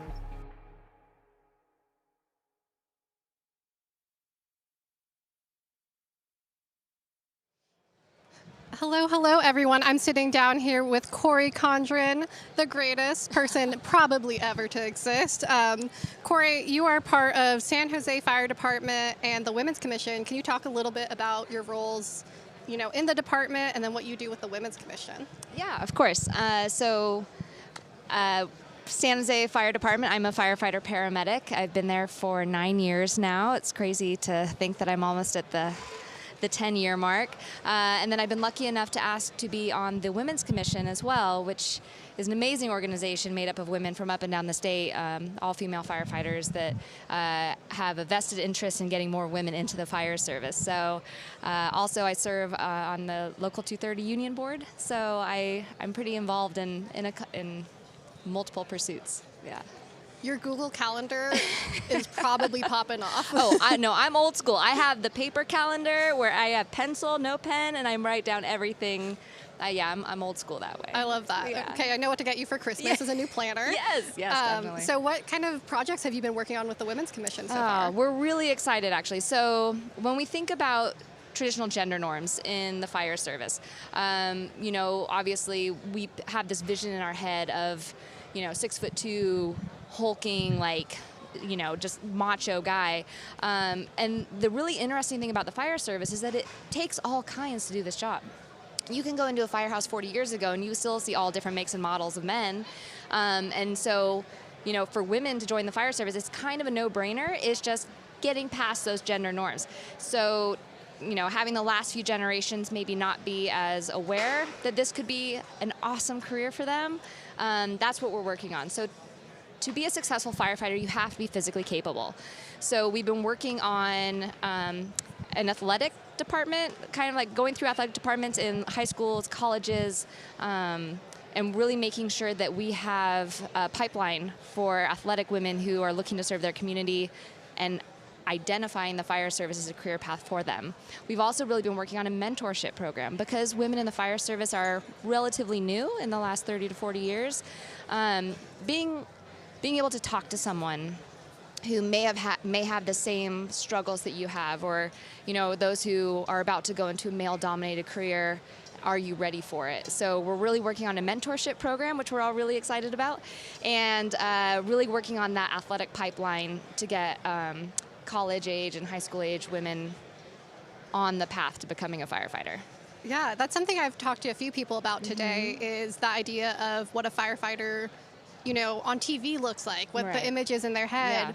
So for you, what advice do you give the women you meet who, when you explain, I'm a firefighter, and they go, really? Oh, yeah. And I get that. Sometimes I'll wear, I don't wear my fire stuff out often, but they have the most comfortable hoodies. So sometimes I'll wear it out, and people will be like, oh, it's boyfriend, husband. I'm like, it's me. But the best advice I could give you is don't listen to the naysayers, right? Women are strong, capable, amazing human beings. And I don't know how many times in my career that like people have breathed a sigh of relief that a woman shows up on scene, right? I mean, even the guys, we get an attic fire. Do you think that 6'4" like linebacker wants to crawl into that space? Like they want me to crawl into that space, you know, type of thing. So don't listen to the naysayers, but you don't know until you try. So one thing that's really been occurring up and down the state, there are boot camps for women over the age of 18. There are, you know, for high school age girls, there's, you know, camps for them. But CPAT, which is required to get into the fire service, they have practice days. So the physical seems to be the most intimidating to women. So intellectually, women can do this job. Like it's you know, and emotional intelligence, social, the community service, the empathy that we have on medical calls, like when someone's having the worst day, those come pretty naturally to us. The main thing that women have to work on is the physical stuff. So hit up a CPAT practice test. You know, like you can extend out your test day, but sign up for a practice. Go see what you need to work on physically, and then reach out to female firefighters. You're gonna find someone that's gonna help you on your physical journey to becoming a firefighter. So that's the best advice I could give you. That's probably the number one reason women kind of don't make it, is they just don't prepare appropriately physically. So that would be my number one. Take up strength training, find a female mentor, and get in the CPAT and see exactly what it takes. But don't give up without trying. Go see what it's about. Yeah, I love that. Okay, on the list of, you know, your resume right now, you're also a CPAT proctor, right? I am. So what? Although not as often as I should be. So what do you think is maybe the station that women need to work on the most? That you've noticed? I would say there's probably 2 or 3 that really kind of stick out. The first one that gets everyone, actually, is the stair climb. I think you're there, it's test day, you got nerves, you got to make it in 10-20, you know, and it's the stair climb with the weighted vest with your nerves. It makes a lot of people have Bambi legs at the end. They're not doing it with a weight vest, right? They're at the gym and they're doing like the stair stepper, but not the mill. So practice on the mill, get a weight vest. If you can make it through that and you still have your legs underneath you, I would say it gets to the dummy drag. That can be pretty rough, and then it's just kind of the stamina, because it's a high intensity workout for 10 minutes and 20 seconds. So the dummy drag, I would say, would probably be the one that'll get you, if not the total endurance. Yeah, and would you say that's pretty representative of the, you know, physical realities of being a firefighter? Yeah, definitely. I mean, that's what's so interesting. It's I'm at the dinner table with the guys, we're eating chow, tones go off, and immediately I'm going into pulling a hose. Right, you know, I'm not necessarily running, but like we're pulling a hose, we're like lifting heavy equipment.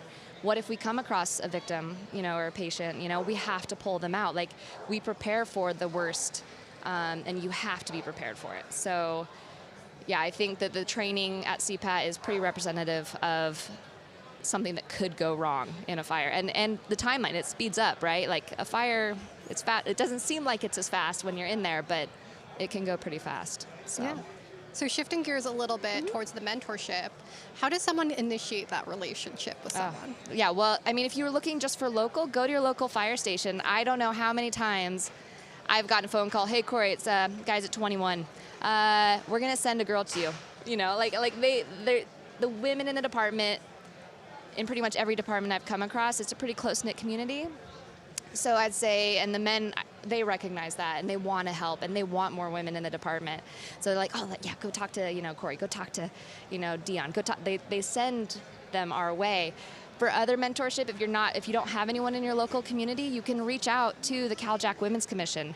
We, like, when I say we're up and down the state, we're up and down the state. We have, you know, down in Carlsbad, San Diego area, all the way up into the Northern California, the mountains, Consumas. We have Julie from Consumas. We got Liz from Cal Fire. I mean, we have women throughout the organization, throughout the state, and we'll be able to set, like, we're in touch with the local communities enough that we'll be able to set you up with someone, even if the organization or the community you live in doesn't have women firefighters.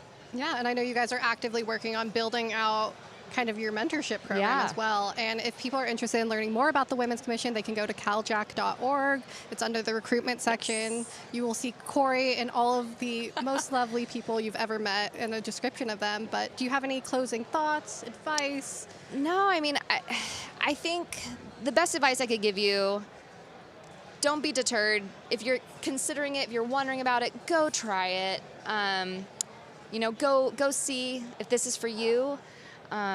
You won't know until you try it, and I think the worst thing you could do is regret it or wonder. I think the wondering, like making it to your 30s for it, be like, oh man, like I wonder, hating that desk job that you go to. Life's too short, and so go out, try it. We'll give you lots of tips and tricks along the way for interviews, for passing the physical agility tests. It's a really unique career, and it's one that I feel very blessed to have found. And it's one that I think a lot of people just don't consider. It seems distant or separated for some reason. I don't know, maybe it's Hollywood's fault. But it's one that our job is to serve our community. Are you a member of your community? Then you can do this. It might take some training and some work, but that's what we're here for. So just, I don't know, don't give up without trying. Yeah. I love it. Put it on a mug. Put it on a mug. Sip it every day. Exactly. Thank you so much for sitting down with me, thank Corey. you. It was lovely seeing you. Yeah, you as well. And I'll talk with you more later. Sounds good.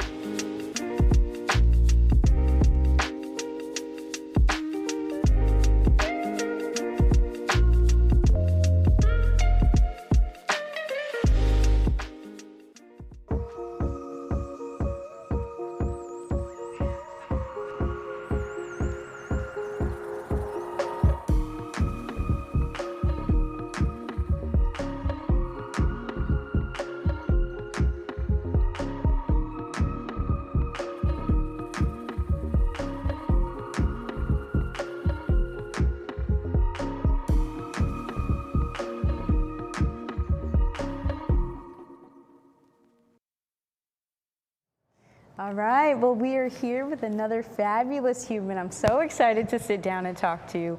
Do you mind taking a moment just to introduce yourself? Sure. My name is Dorado Diaz, and I am the fire chief of the Fremont Fire Department. Thank you, thank you. All right, and so with that, so you're at Fremont Fire Department. Let's talk about your journey into the fire service. Can you kind of briefly walk us through how you landed to, you're the fire chief. How did you get there?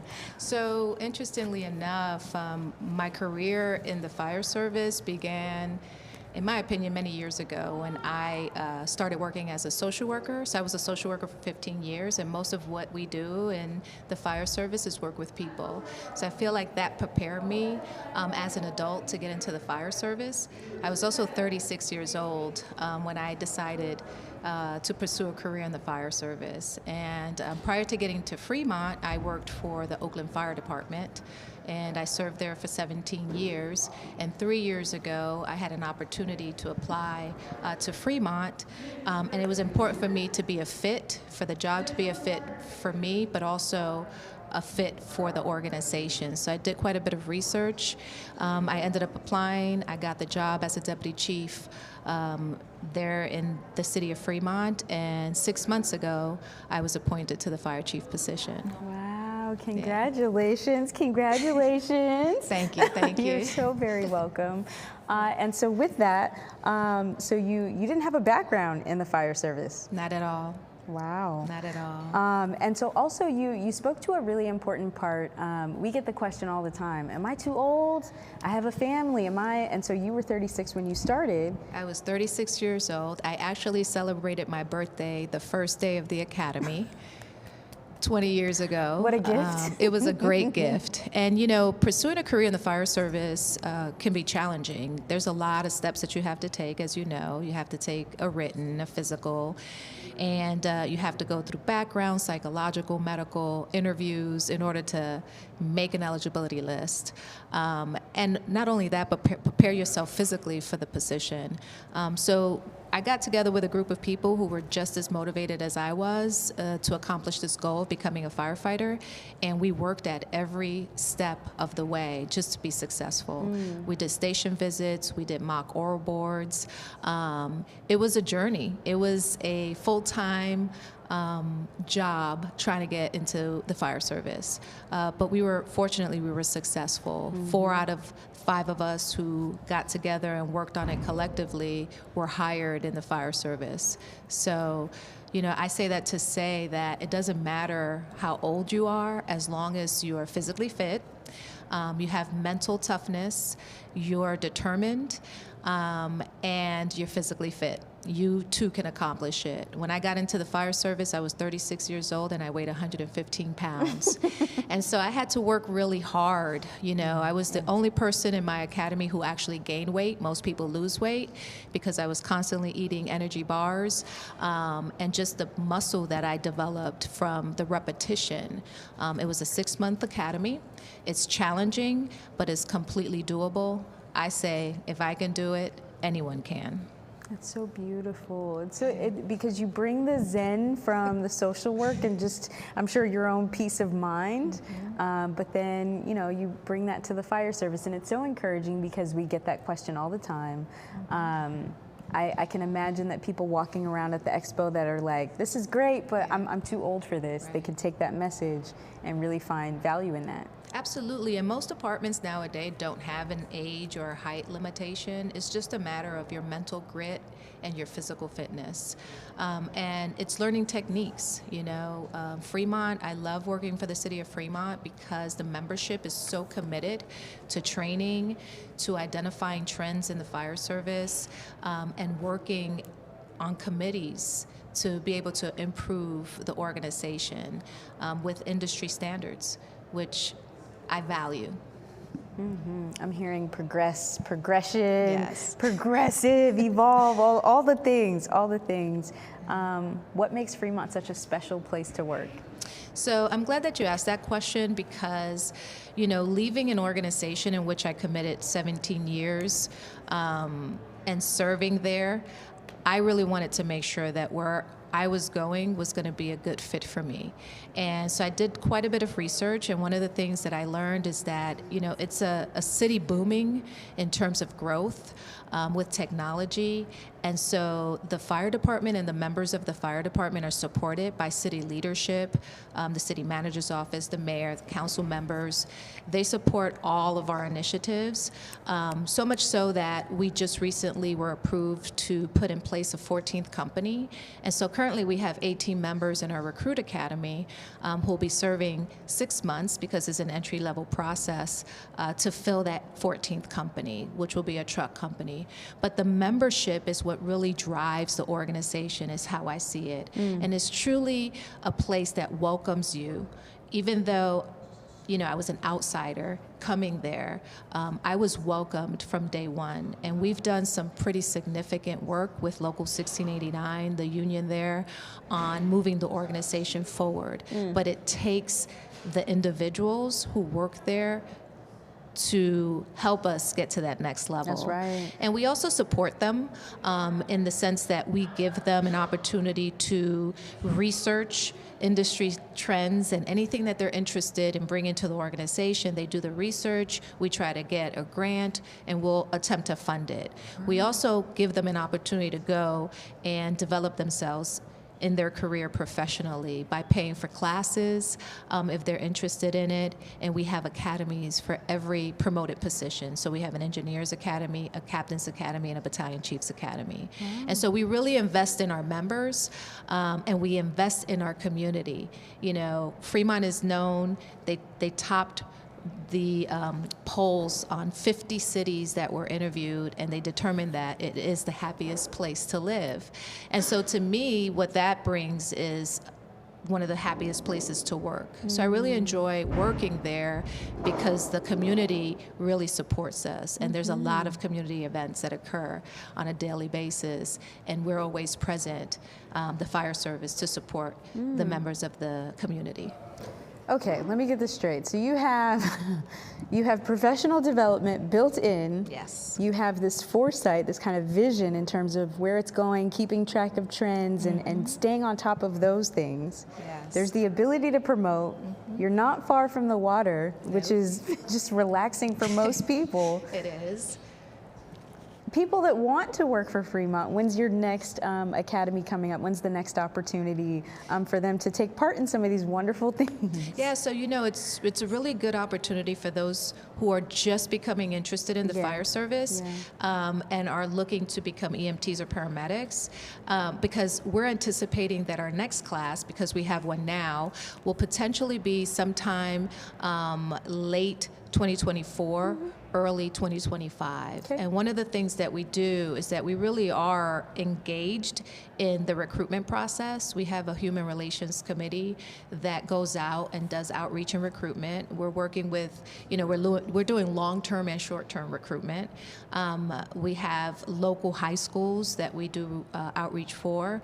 And we have a lot of opportunities for people who are just interested in learning more about our organization. We do open houses, we do ride-alongs, we do station visits, and we help people prepare for mock oral boards. I have always been interested in recruiting because I was recruited into the fire service, so everything that I've done has been around recruitment. I value that and I see the benefits of it. In fact, today, just walking around the Expo, so many people approached me who I don't recall who they are, honestly, because I've been doing it for so many years, but they've said that I've played a role just from mentoring and speaking to them about the fire service, and they're in different organizations. So for us, when you're mentoring and recruiting, you just want people to come into the profession and have an opportunity, whether it's for Fremont or not. Of course, we want them to work for us. And based on all the things that I've shared with you thus far, we're a great organization to work for. This is incredible.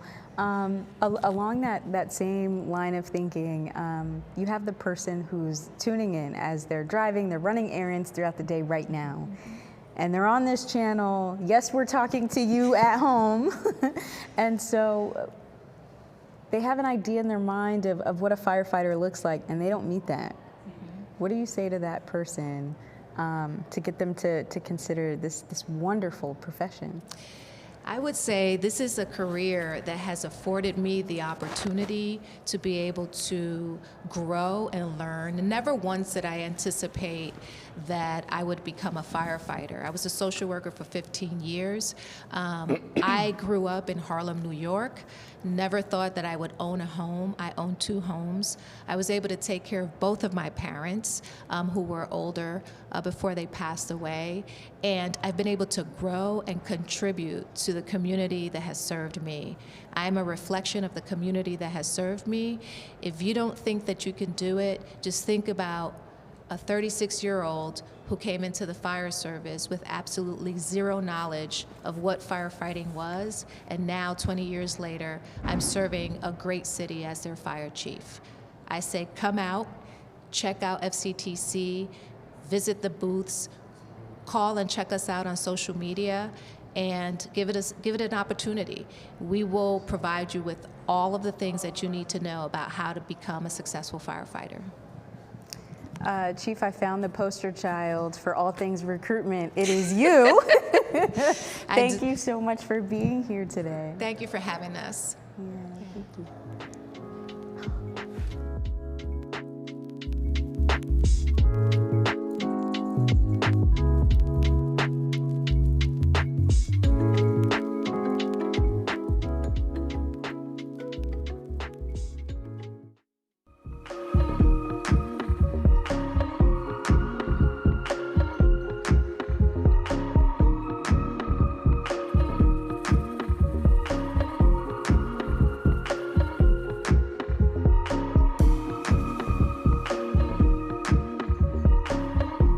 Our purpose is to serve, like the fire service, our purpose is to serve others. And if you have a desire for that, have the patience, like the chief is talking about, have the due diligence to follow through with what you set out to do, which means oftentimes if you were to fail, use that as a springboard for an opportunity to succeed the next time. Yep. And don't forget to take time to get some help along the way if you need it, and be able to give back to others once you get to where you're going.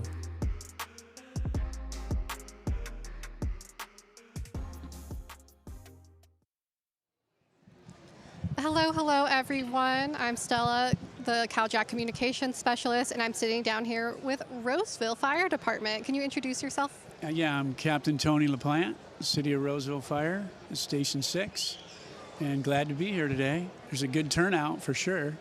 It's neat to see all these people interested in our job.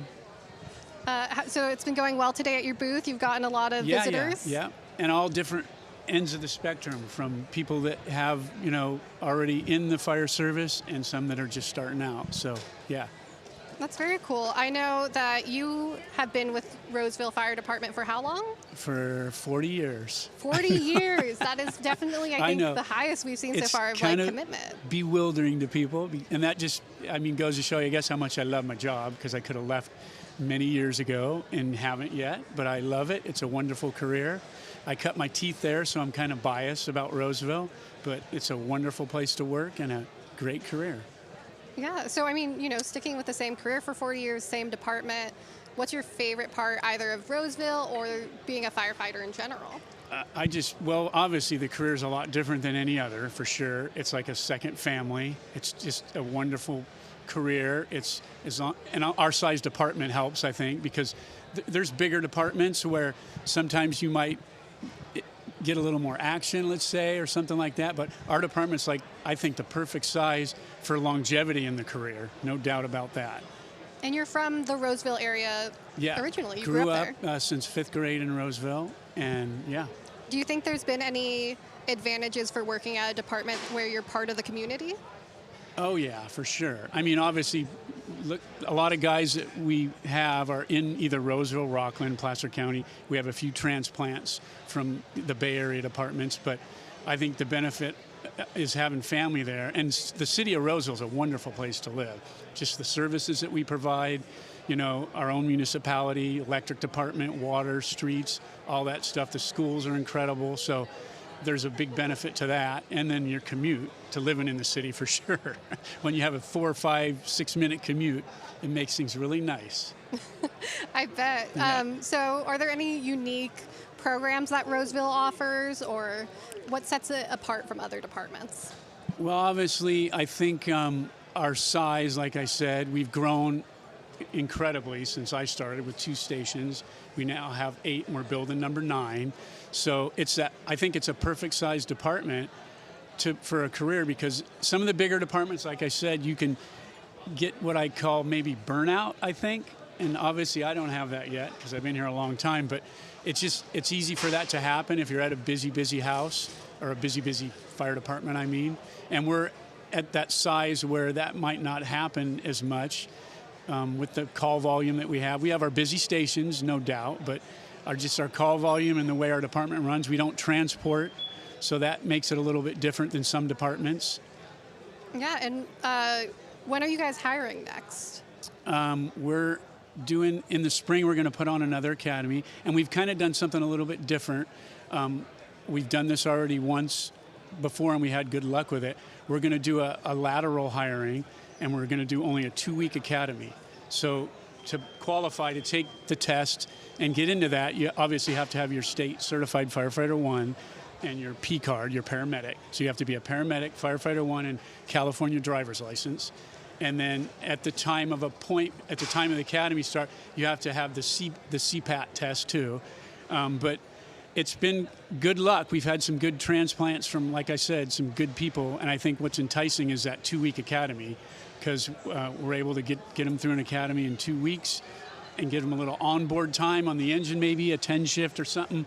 We don't know 100% how we're doing that yet, but so hopefully that's enticing and get the word out that that's what we're doing. And I've already talked to quite a few people here that seem like they might be interested in that. Yeah. That's exciting. I'm talking about from other fire departments too. Okay, well, we're not going to name names in case any of the other fire departments are watching. But one thing I was talking to you about earlier before we started, since you've been around for 40 years, you've really seen recruitment change. What are the differences you've seen from when you got hired versus how are people getting hired today? Well, I think obviously you've heard this probably multiple times today, especially from older people like me, that when I started in the fire service, it was hundreds, at big cities, even thousands of people taking a test to get a job. It was like endless amount of the department's choice for people. And now it's kind of bewildering to me and mind-boggling that we have to go out and do this, have career fairs and try to hunt people down. Obviously, things have changed in society and culture where that's happened, but anyways, that's a huge change in my career that I've seen, that we have to actually go out and recruit. Yeah, absolutely. Yeah. So how are you selling this career to the next generation? What do you tell them? Obviously, I think the good thing is there is some people. We got local Sierra College puts on an EMT and a firefighter academy, Firefighter 1 Academy, Butte. So there's local junior colleges that do that. So we get a little bit of influx from that and other departments. But we're just trying to get the word out about Roseville and what it's like. Our department's an incredible place. Obviously, like I said earlier, I'm biased because I cut my teeth here, but it's a wonderful fire department to work for. Great family atmosphere. We support each other in the department. There's tons of opportunities. We have rescue task force house. We have hazmat. We have a great incentive program as you get certifications and even coming in with a degree with an AA or a BA.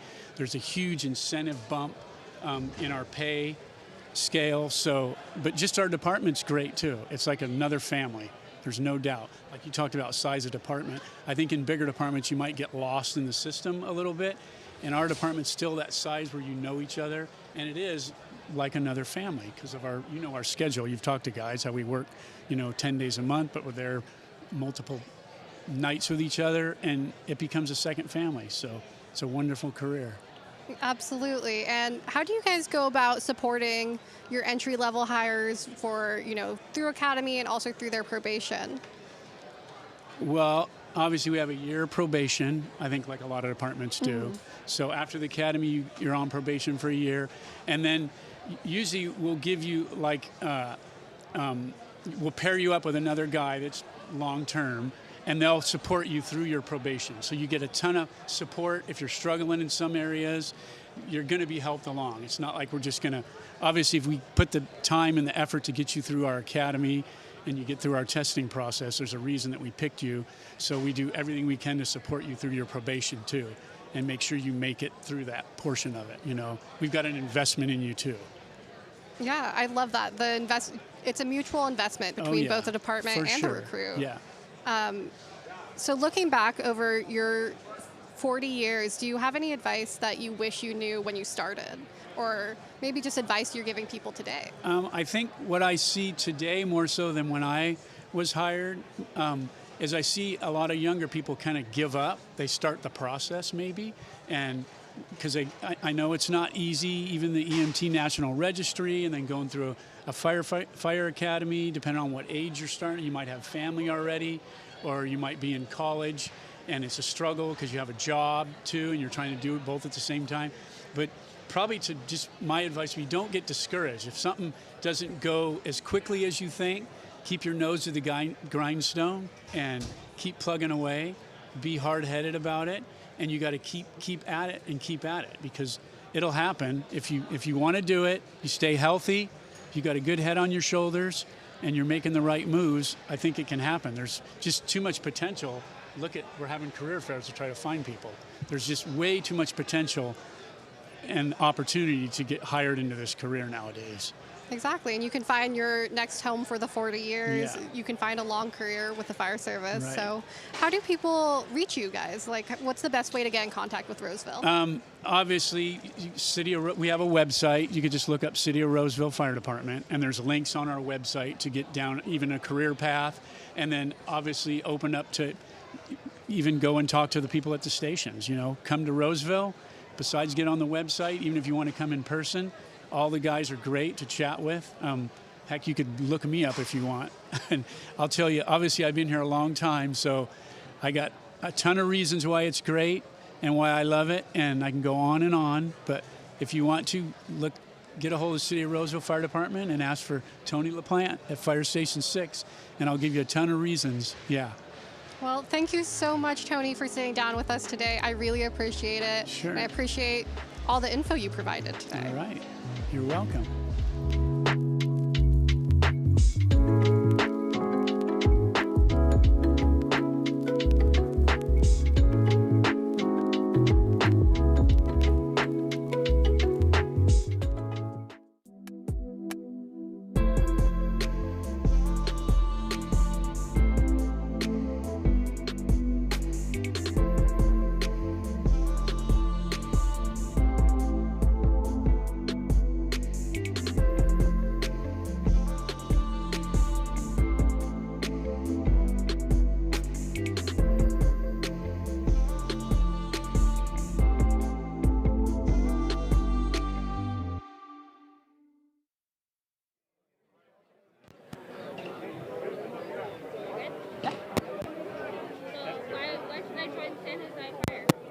So San Jose Fire, well, first of all, it's the 3rd largest city in California, biggest in Northern California. So with that, let's get a look over there. Oh, so with that comes a lot of cool opportunities, right?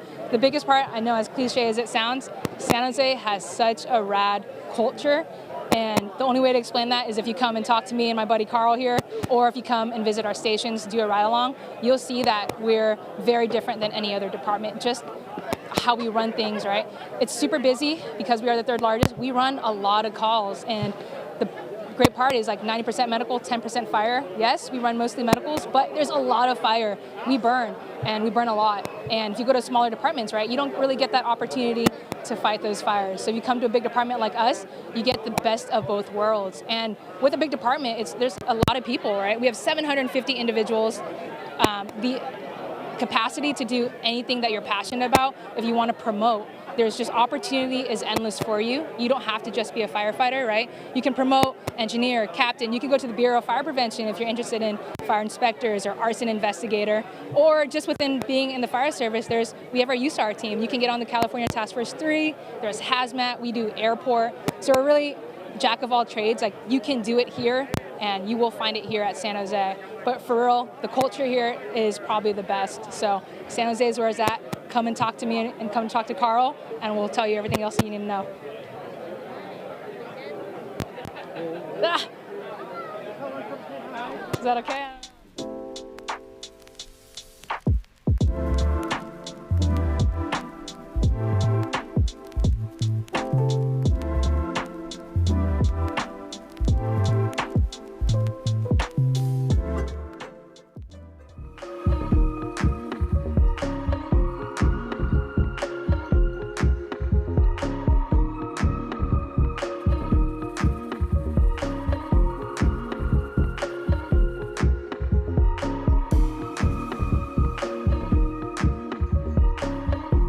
Our purpose is to serve, like the fire service, our purpose is to serve others. And if you have a desire for that, have the patience, like the chief is talking about, have the due diligence to follow through with what you set out to do, which means oftentimes if you were to fail, use that as a springboard for an opportunity to succeed the next time. Yep. And don't forget to take time to get some help along the way if you need it, and be able to give back to others once you get to where you're going.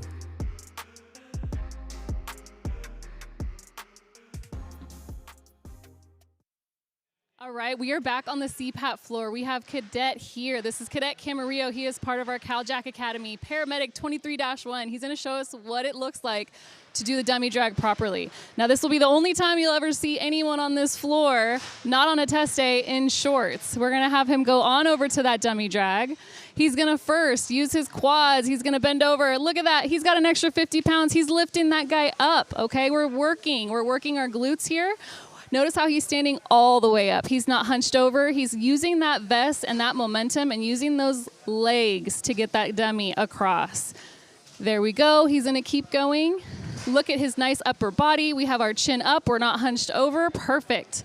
That was your perfect form. On these dummy drags, you want to ensure you're working your quads and your glutes, okay? When you are hunched over and you have that extra weight, gravity is going against you. You're lifting up 165 pounds. You want to lift it up loud and proud, and you want to get it through and around that drum. Once you get that thing around the drum, never stop. My biggest tip and trick here is to constantly work your glutes, constantly work your quads, and that grip strength is going to save you every single time. So as many of you already know, when we are working at the CPAT, you need to be physically able to do all 8 events in order to pass and get your CPAT card. What that looks like is constantly working on your grip strength, working on that leg strength, do some high intensity interval training, do some cardio. This is all about cardio and how you are cardiovascular health wise. You want to ensure that you're able to run. You want to ensure that you're able to have bursts of high energy, getting your heart rate up, having it come back down. That's what gets you in shape. You want to make sure that if you're getting onto stairs over at your local gym, you have a weighted vest, or grab a backpack, throw some extra weight in there and get those legs working, okay? Anytime you have an opportunity with a kettlebell, you're working your grip strength. You can lift them up. You can do lat raises. You can do all kinds of things. For more tips and tricks and any questions that you can have, we're going to come back for questions later on all things CPAT. Thank you.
Well, we are here again, back with another department, and this time it's El Dorado Hills. You got it. All right, Yes. so can you give us a quick intro regarding your name, your rank, and your department? Absolutely. Maurice Johnson, El Dorado Hills Fire Department. I'm the fire chief there. Oh, yeah. All right, there we go.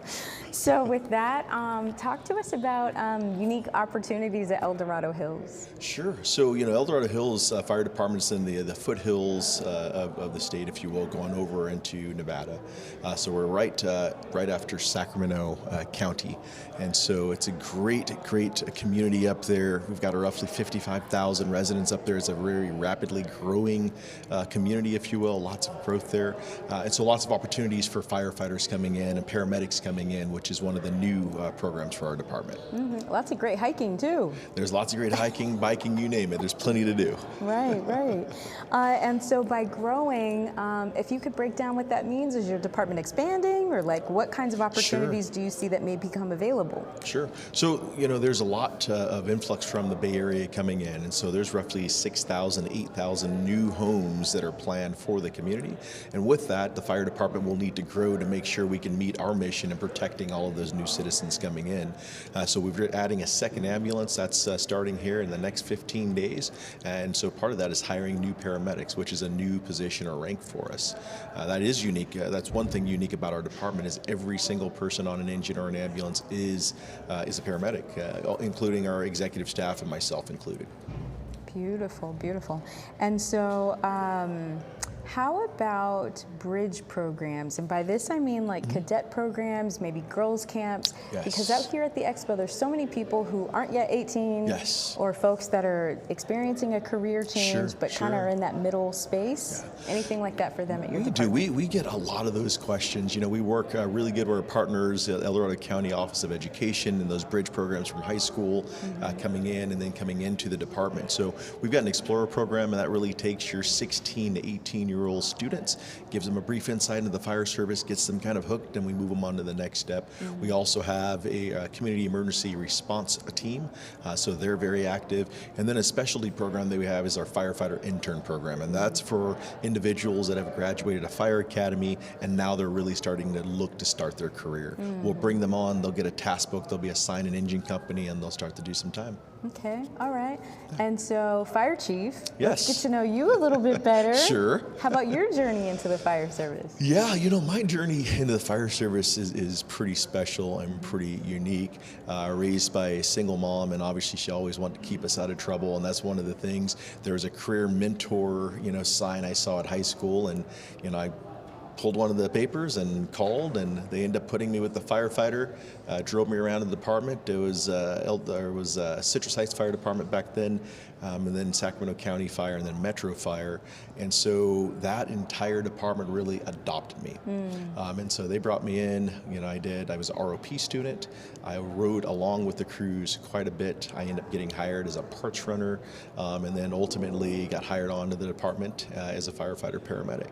So I owe a lot to that department, and certainly rallying around me and getting me to where I'm at today. That included coming to my high school baseball games and graduation, and just really adopting me and giving me that father figure that I didn't have in my life at that time. Beautiful. We work closely with Metro Fire. Lots of love for Metro Fire. Yes. The president of the CBF is Metro Fire. I might know him well. So beautiful. Lots of love Good for friends them. of Brian, yes. Aw. And so, I mean, that's incredible. Were you confident that anyone would answer, or were you just kind of calling on a whim, like, I should just try this out and see? You know, I didn't know what to expect, to be honest with you. So, like I said, I just called the number, and I don't even think the department really knew what it was. They just said, here's the keys to one of the firefighters, drive them around, and I was hooked. After doing that, everybody was just so welcoming. And it was just interesting because, a lot of the department didn't look like me, and so it was just different. But I ended up working in a local grocery store, and they would always come in, and they were always there for me at every one of my major life events. And so, for me now, it's my opportunity to give back to the fire service, to give back to those that were so nice to me and helped me get to where I'm at today. Okay. Now, for someone who's not well versed on the culture of the fire service, you mentioned a lot of the people at the department who adopted you didn't look like you. And so whether you're coming in and you're not familiar with the culture because culturally this just isn't what you're used to, any advice on someone who's adapting or assimilating into that? Absolutely. It's always been said that, you always gravitate to those that look like you. And I can tell you, I've got both experiences. And so those that didn't necessarily look like me, they were accepting me as if I was the part of their family. And so I would say, put yourself out there, never be afraid to just get in there and ask the question. Probably surprise you a little bit.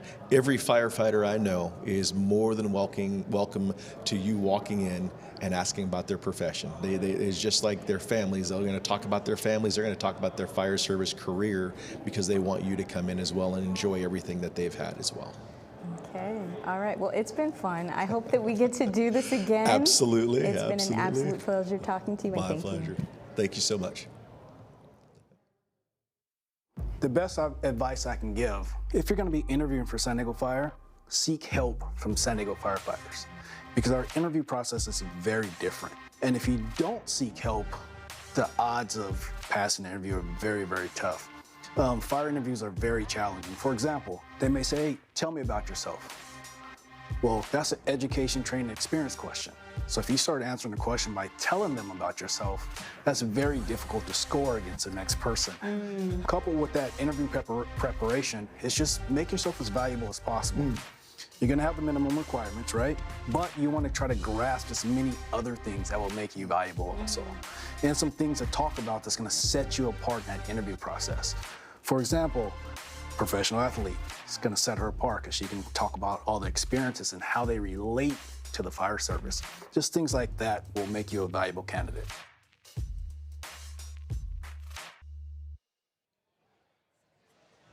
Hello everyone, welcome back. I'm Stella, the Cal-JAC communication specialist, and I'm sitting down here with Chloe, one of our candidates. Chloe, how's it going? It's going good, thank you. So who are you representing today? I see you have I'm a shirt on. representing Las Positas College in Livermore and Pleasanton. That's the school that I go to right now. Yeah. How'd you find out about the event today? So I actually found out about it online on Instagram because I follow a bunch of different fire departments and get involved in everything, and I saw it and I was like, why not? Take up the opportunity, get to meet a bunch of different departments and everything. So definitely, I honestly am not disappointed at all. I love it. Have you gotten a chance to talk to a lot of departments so far? I've talked to Berkeley, I've talked to Oakland, Alameda, so different, definitely in San Diego for sure too. Different departments, all of the same thing and all of different words of wisdom definitely for this career. So yeah. Yeah. Have you gotten a good opportunity to get into good conversations and ask for advice from them? Definitely, I've been asking for sure because I am 19, so I could take all the wisdom I can get for sure from different people and different words of advice, as well as different requirements too for what people are looking. Because I know things are bound to change as the time passes, so. Yeah, and so where are you right now on your kind of journey to the fire service? So right now I'm going to chase my associates, and I'm an EMT right now, so I just obtained that.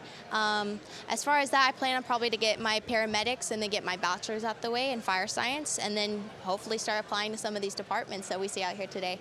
You absolutely have your life so together, especially, I'm so surprised you're 19. We had very different lives when I was 19. What advice would you give to candidates watching that you can kind of pay it forward that you heard here today? Honestly, what I would recommend is don't be afraid. Just take it. You know, if it's not meant for you, then it's not meant for you. But at the end of the day, like, you're the only person that's really going to know. And if it's for you, then go for it and just don't look back. Like, that's honestly what keeps driving me. And I recommend it to everyone that I encounter. If it's for you, if you love helping people, if you're passionate about it, go for it. Yeah, so what first piqued your interest about becoming a firefighter? Honestly, with my dad, he is a first responder. He's a police officer. So I obviously said, that's not the route. I have much respect for police officers, but I think I'll try the fire department out. And then I ended up joining Oakland Fire Explorers. And then from there, I just fell in love with it. And it's been amazing, and I'm going to keep chasing it. And honestly, I would recommend it to anyone who is interested in it for sure.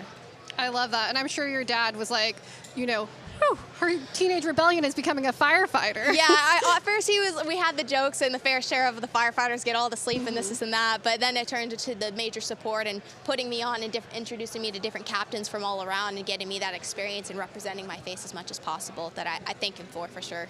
Absolutely, and also too, being in the first responder community is so different than other career fields, and so having that family support is so important because, you know, the lifestyle is so different, the demands are different, the things you see and deal with on a daily basis are so different. Definitely, I 100% agree with you. I mean, especially coming from a daughter that comes from a first responder family and military family, I've been pre-exposed to it, so for sure I got a little taste of it, and I was like, you know what, I'll do the same thing, and it's been amazing. I recommend it to everyone and anyone.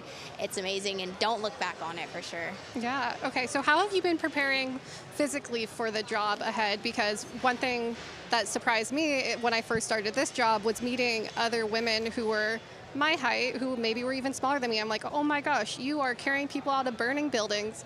How do you prepare for that?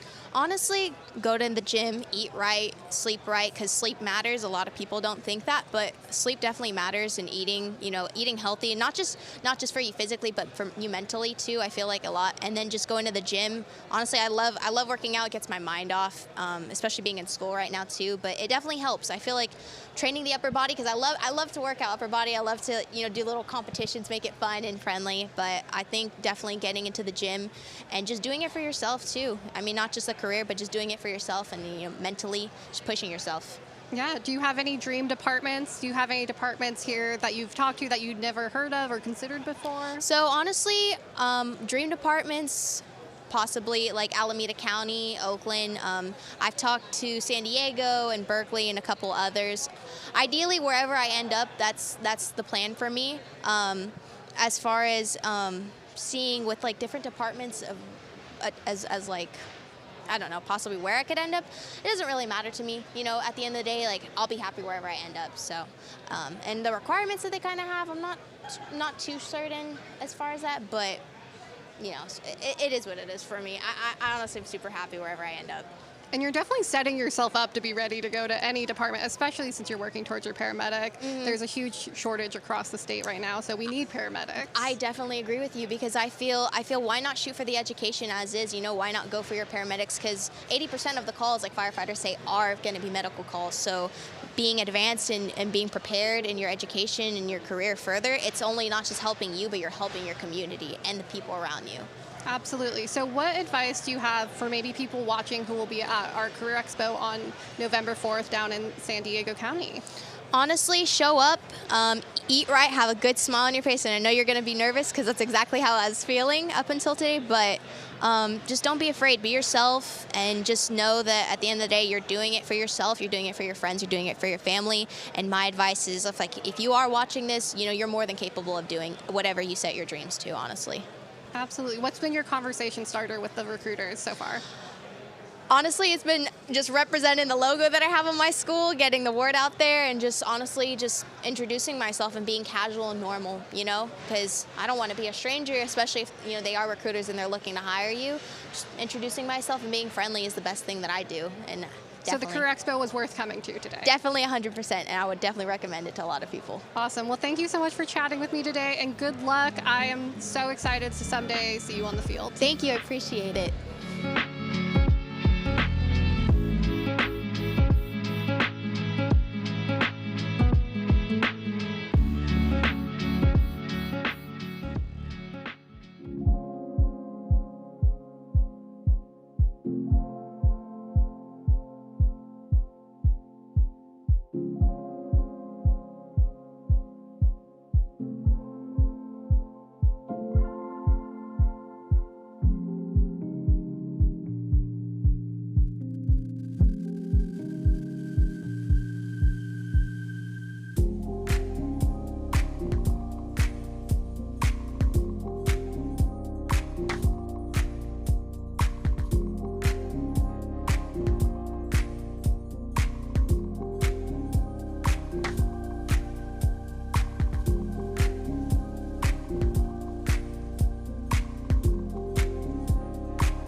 All right, so we are here with another department. This is really, really exciting. Before we jump right into this interview, I just want to say this last candidate that interviewed, I can't wait until we get to see you on this side in the uniform. Did you see her energy? I totally agree. Oh, she was my goodness. a very tough act to follow. Wow, wow, wow. Well, maybe she will stop by your table to get some more information. I hope she does. Beautiful. All right, so we are here with this very special guest, and your name is Brian Olson. Can you tell us, maybe you can repeat your name, your rank, and the department that you're with? Absolutely, absolutely. I'm very excited to be here. This is an amazing event. I'm so happy to be a part of this. My name is Brian Olson. I'm with the San Ramon Valley Fire Protection District, and I'm a captain for them. Okay, and you've been on the job for 13 years. That's correct. 13 years, started in 2010.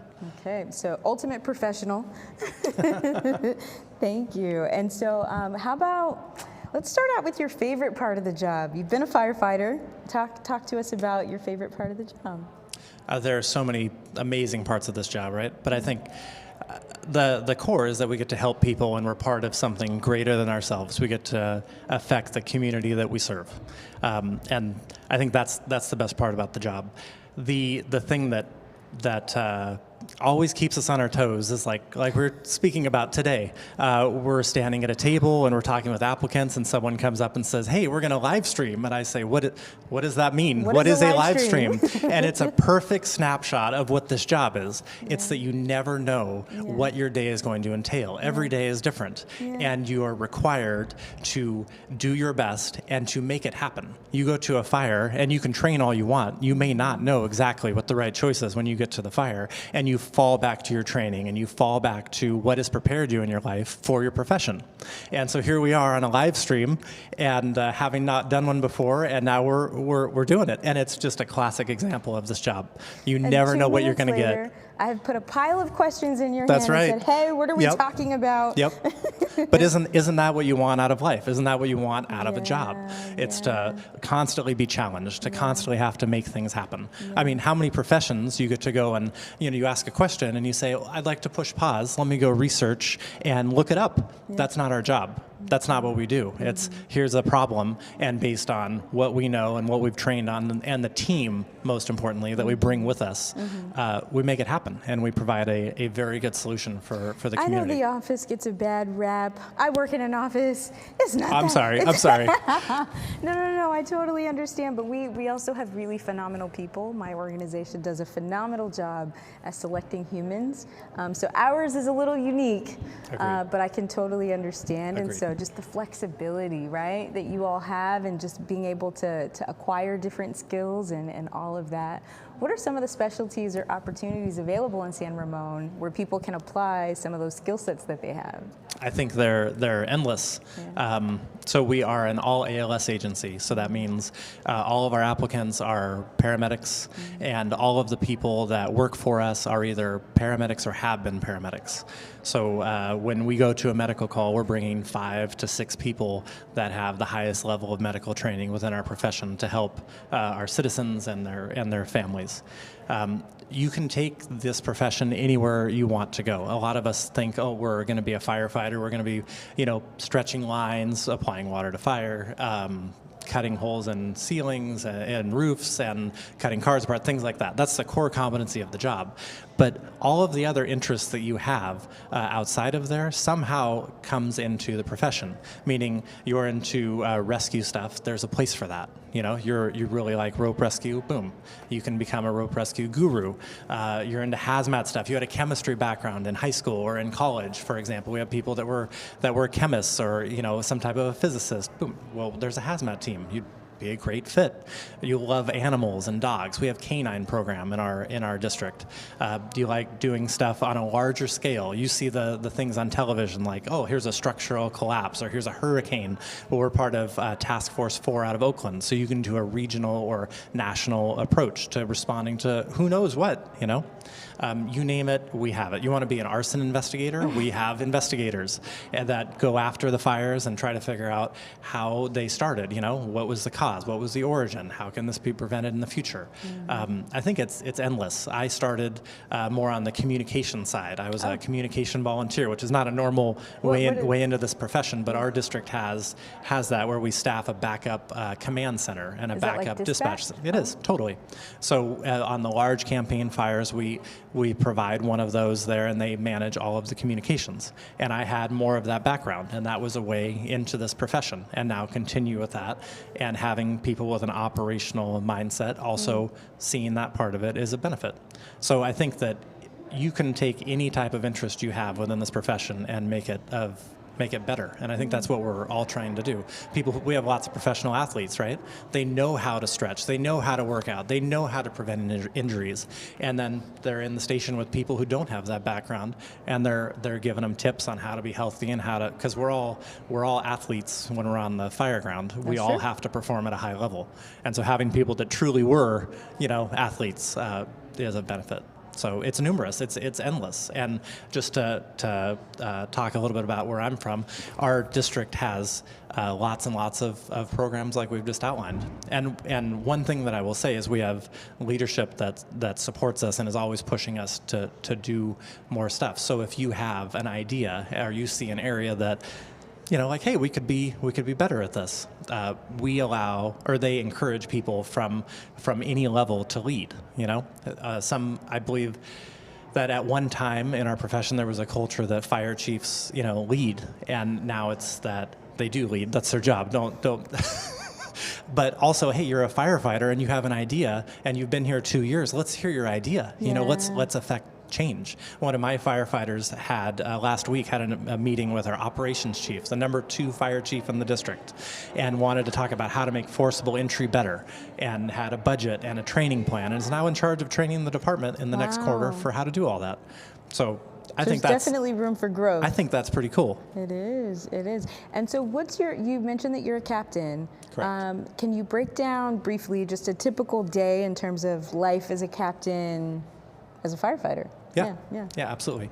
So at my station, we have 2 captains, 2 engineers, meaning they drive the engine or the ladder truck, and then 3 firefighters. We have a ladder truck that has 2 firefighters and then an engine that has 1. So I think the captain's job is primarily to keep people safe when we go on fires, but it's also to allow to give people the tools they need to be successful. Okay. So whatever our people need, training opportunities, resources, etc., we're there to facilitate that and to make sure that it happens. Okay, well, this has been great. I feel like I've learned a lot about San Ramon, and so I'm really, really grateful for you for sharing all of this. Thank you so much for your time. Absolutely. Thank you for having me. I appreciate it. And come see us at our table.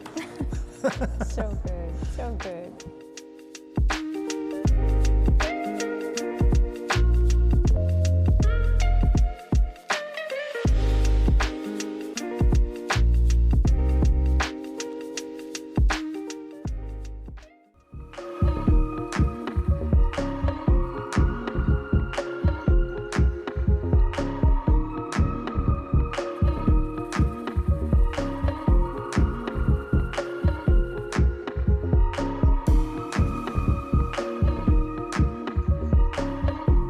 Our purpose is to serve, like the fire service, our purpose is to serve others.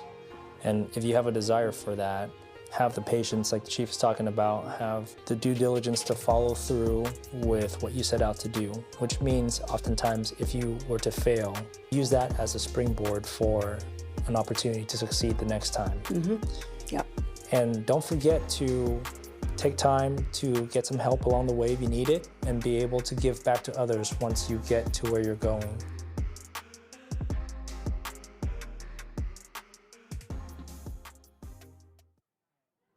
Hi, I'm Firefighter Marquise Jones of the Sacramento Fire Department, and I am here to tell you why I chose to join the fire service.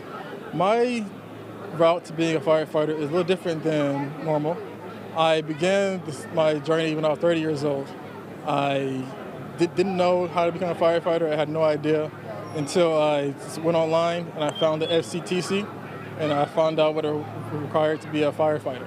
I saw I need to be an EMT first, then I need to get my written test, CPAT stuff done, and then all that. So when one time I made the decision, I really went head first to that decision. I got my EMT done in a month, came here to FCTC, did my CPAT course, and then I was lucky enough to hire by Sacramento Fire Department. I chose Sac Fire for a few reasons. One of the main reasons is because of the history behind it. Being started in 1850, we're one of the oldest departments in the nation. And secondly, when I came here at 17 years old from the Bay Area, playing football at Sacramento State, I found a second home in Sacramento.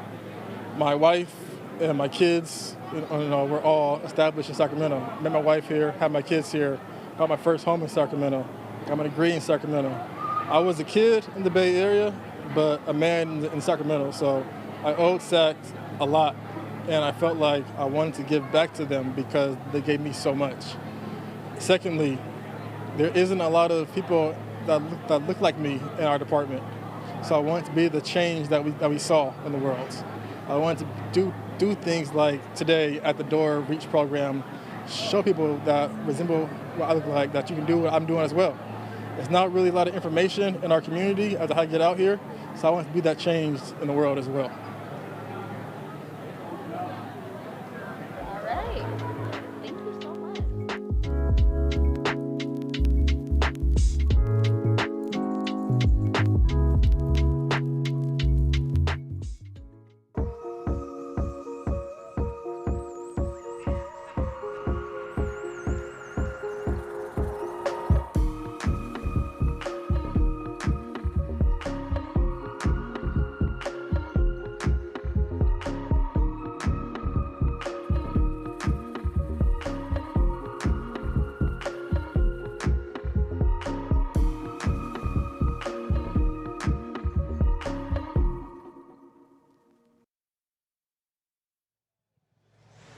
Hello everyone. I'm sitting down here with Santa Clara County. Can you go ahead and introduce yourself? Yeah, my name is Michael Buchanan. I'm a firefighter with Santa Clara County. I've been here for about 2 years. Very cool. And you have a unique story of getting into the fire service. Can you tell our crowd I about do. that? I was hired in our business services office at Santa Clara County Fire Department years ago doing payroll and accounting. I came from actually a photography background. I was a wedding photographer for a long time. And when I took the job at Santa Clara County Fire Department in the office, I was asked by everybody, oh, when are you going to become a firefighter? And I wasn't sure I wanted to, and as I got to know people, that drastically changed very quickly. And within 6 months, I was in an EMT program starting my career. So that's kind of how I ended up where I am now. Okay, it took you 6 months to get convinced. Didn't take very long. Did not take very long at all. What was what pulled you in? Like what was happened in that 6 month period that drew you to it? There's a lot. Obviously, like everyone likes to talk about the team aspect. I love that. I love working with a crew of people. My wife came along with me for a long time working in the career that we had, so we got to see that in our lives. I love the fact that everything is different every single day, and in my office job, it was a lot of the same every day, and I wanted a little spice. I wanted something different. But more importantly was all the people I spoke to, and they were like, you really got to come and try this and see what it's like, because it's so good on this side of things. And those people, their desire to help other people all the time, their desire to put forth their best all the time really attracted me to the career, and specifically Santa Clara County Fire Department. I love that. So with Santa Clara County, what makes it unique? What's the draw for that department specifically? We got 20 others here, so what makes you guys stand out? So we really do stand by what's on our patch, which is courtesy and service. I love the fact that every time I go to work, I know that everyone along with me is going to provide that top-level courtesy and service. We call our community our customers. We really want to provide that customer service that's just second to none. But additionally, when I worked on the ambulance as both an EMT and paramedic for a little while, I saw how the patients were treated. I saw the kindness that was brought to the table. I saw the care we took with their home and their valuables after a fire, and I wanted to be able to do the same thing. Yeah, totally. What pitch have you been giving folks today when they come up to your booth? The pitch that I give is how much we have to offer. So when people ask me about what we bring to the table, I tell them family first and foremost. I leave my family, I leave my wife and kids at home, and I get to go and hang out with 6 other of my family members at work, or more depending on the day. It could be a big call with a lot of people involved. I get to see my friends at work, and then I get to leave work and hang out with my friends again. Additionally, the one thing that I love about this department is we have so much to offer as far as call diversity and volume. We have a USAR program with special operations. We have a Type 1 hazmat. Not long ago, we put our tiller truck in service in Cupertino that runs the area of Apple campus. So if you like to run that sort of call, we definitely offer that. And just the diversity, we have a strike team as well of 5 Type 3s that will go out during the summer and get deployed for 2 or 3 weeks. So if you like the wildland kind of environment, we definitely bring that to the table as well. Yeah, absolutely. And what advice do you give for candidates who stop by your station? I say, come and tell us who you are.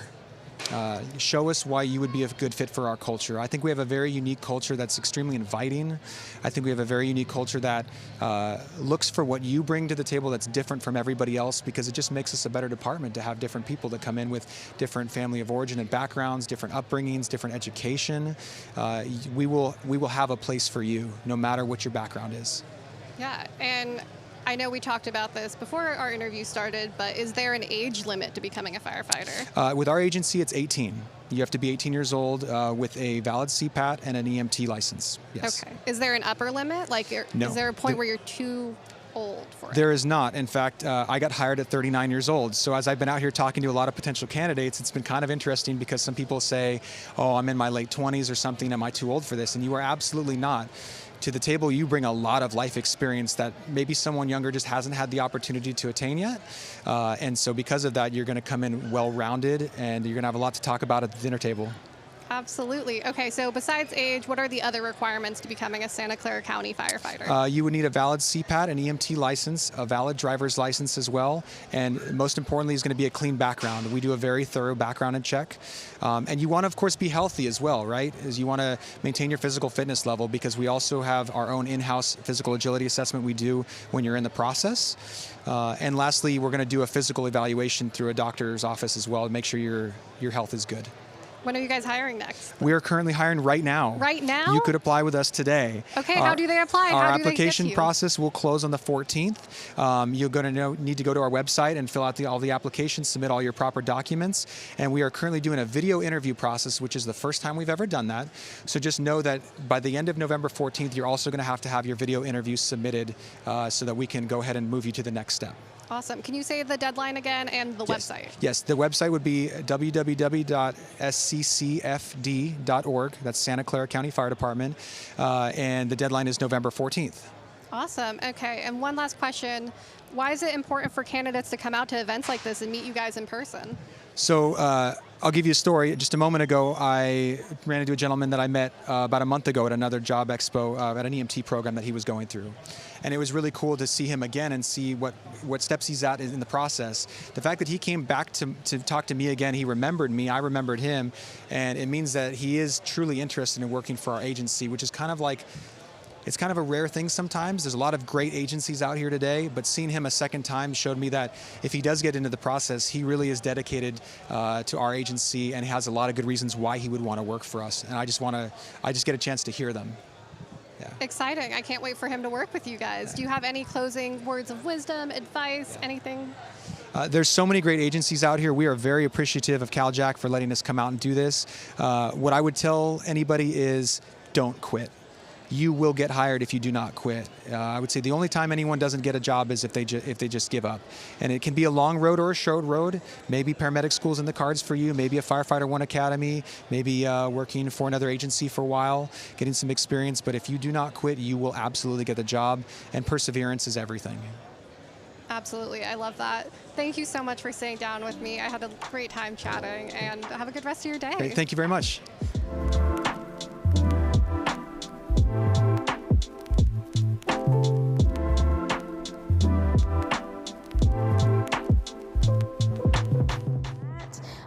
we are here and we hope that you learned something. We hope that you were able to take away lots and lots of information that was shared today. Make sure that you go ahead and follow us on each of our social media platforms at Becoming AFF. You can find us on all the major platforms, Instagram, Facebook, Twitter, TikTok, all of the YouTube, all of them. Make sure that you go ahead and do that. Also follow the agencies that are here today. Many of them have different social media platforms. We want you to go ahead and reach out to them as well. And so with that, we want to make sure that you join us. We will be having another expo on November 4th. And so same event, different city, different departments. And so we really want to make sure that you come down on November 4th to join us in Carlsbad. This is San Diego County. So if you weren't able to make it today, that's absolutely okay. And then again, later on in the month, we will be having another event, and this is called Recruitment in the Spotlight. This is a sit-down interview with National City Fire Department where you get to learn all things about National City. So make sure you tune in and join us for that. We want to thank everyone that participated in today. Thank you all for coming out and getting this information. Thank everyone that was watching online, that was able to tune in throughout the day and kind of pick up nuggets and pieces of information. Thank you to our fire department recruiters who came all the way to Sacramento to be able to share all this information with you. And then thank you, very, very special thank you to our production team and to all the hands that go into just making a day like this happen. There's so many moving parts and so many pieces. So super appreciative for all of that. And with that, peace out everyone. We'll see you next time.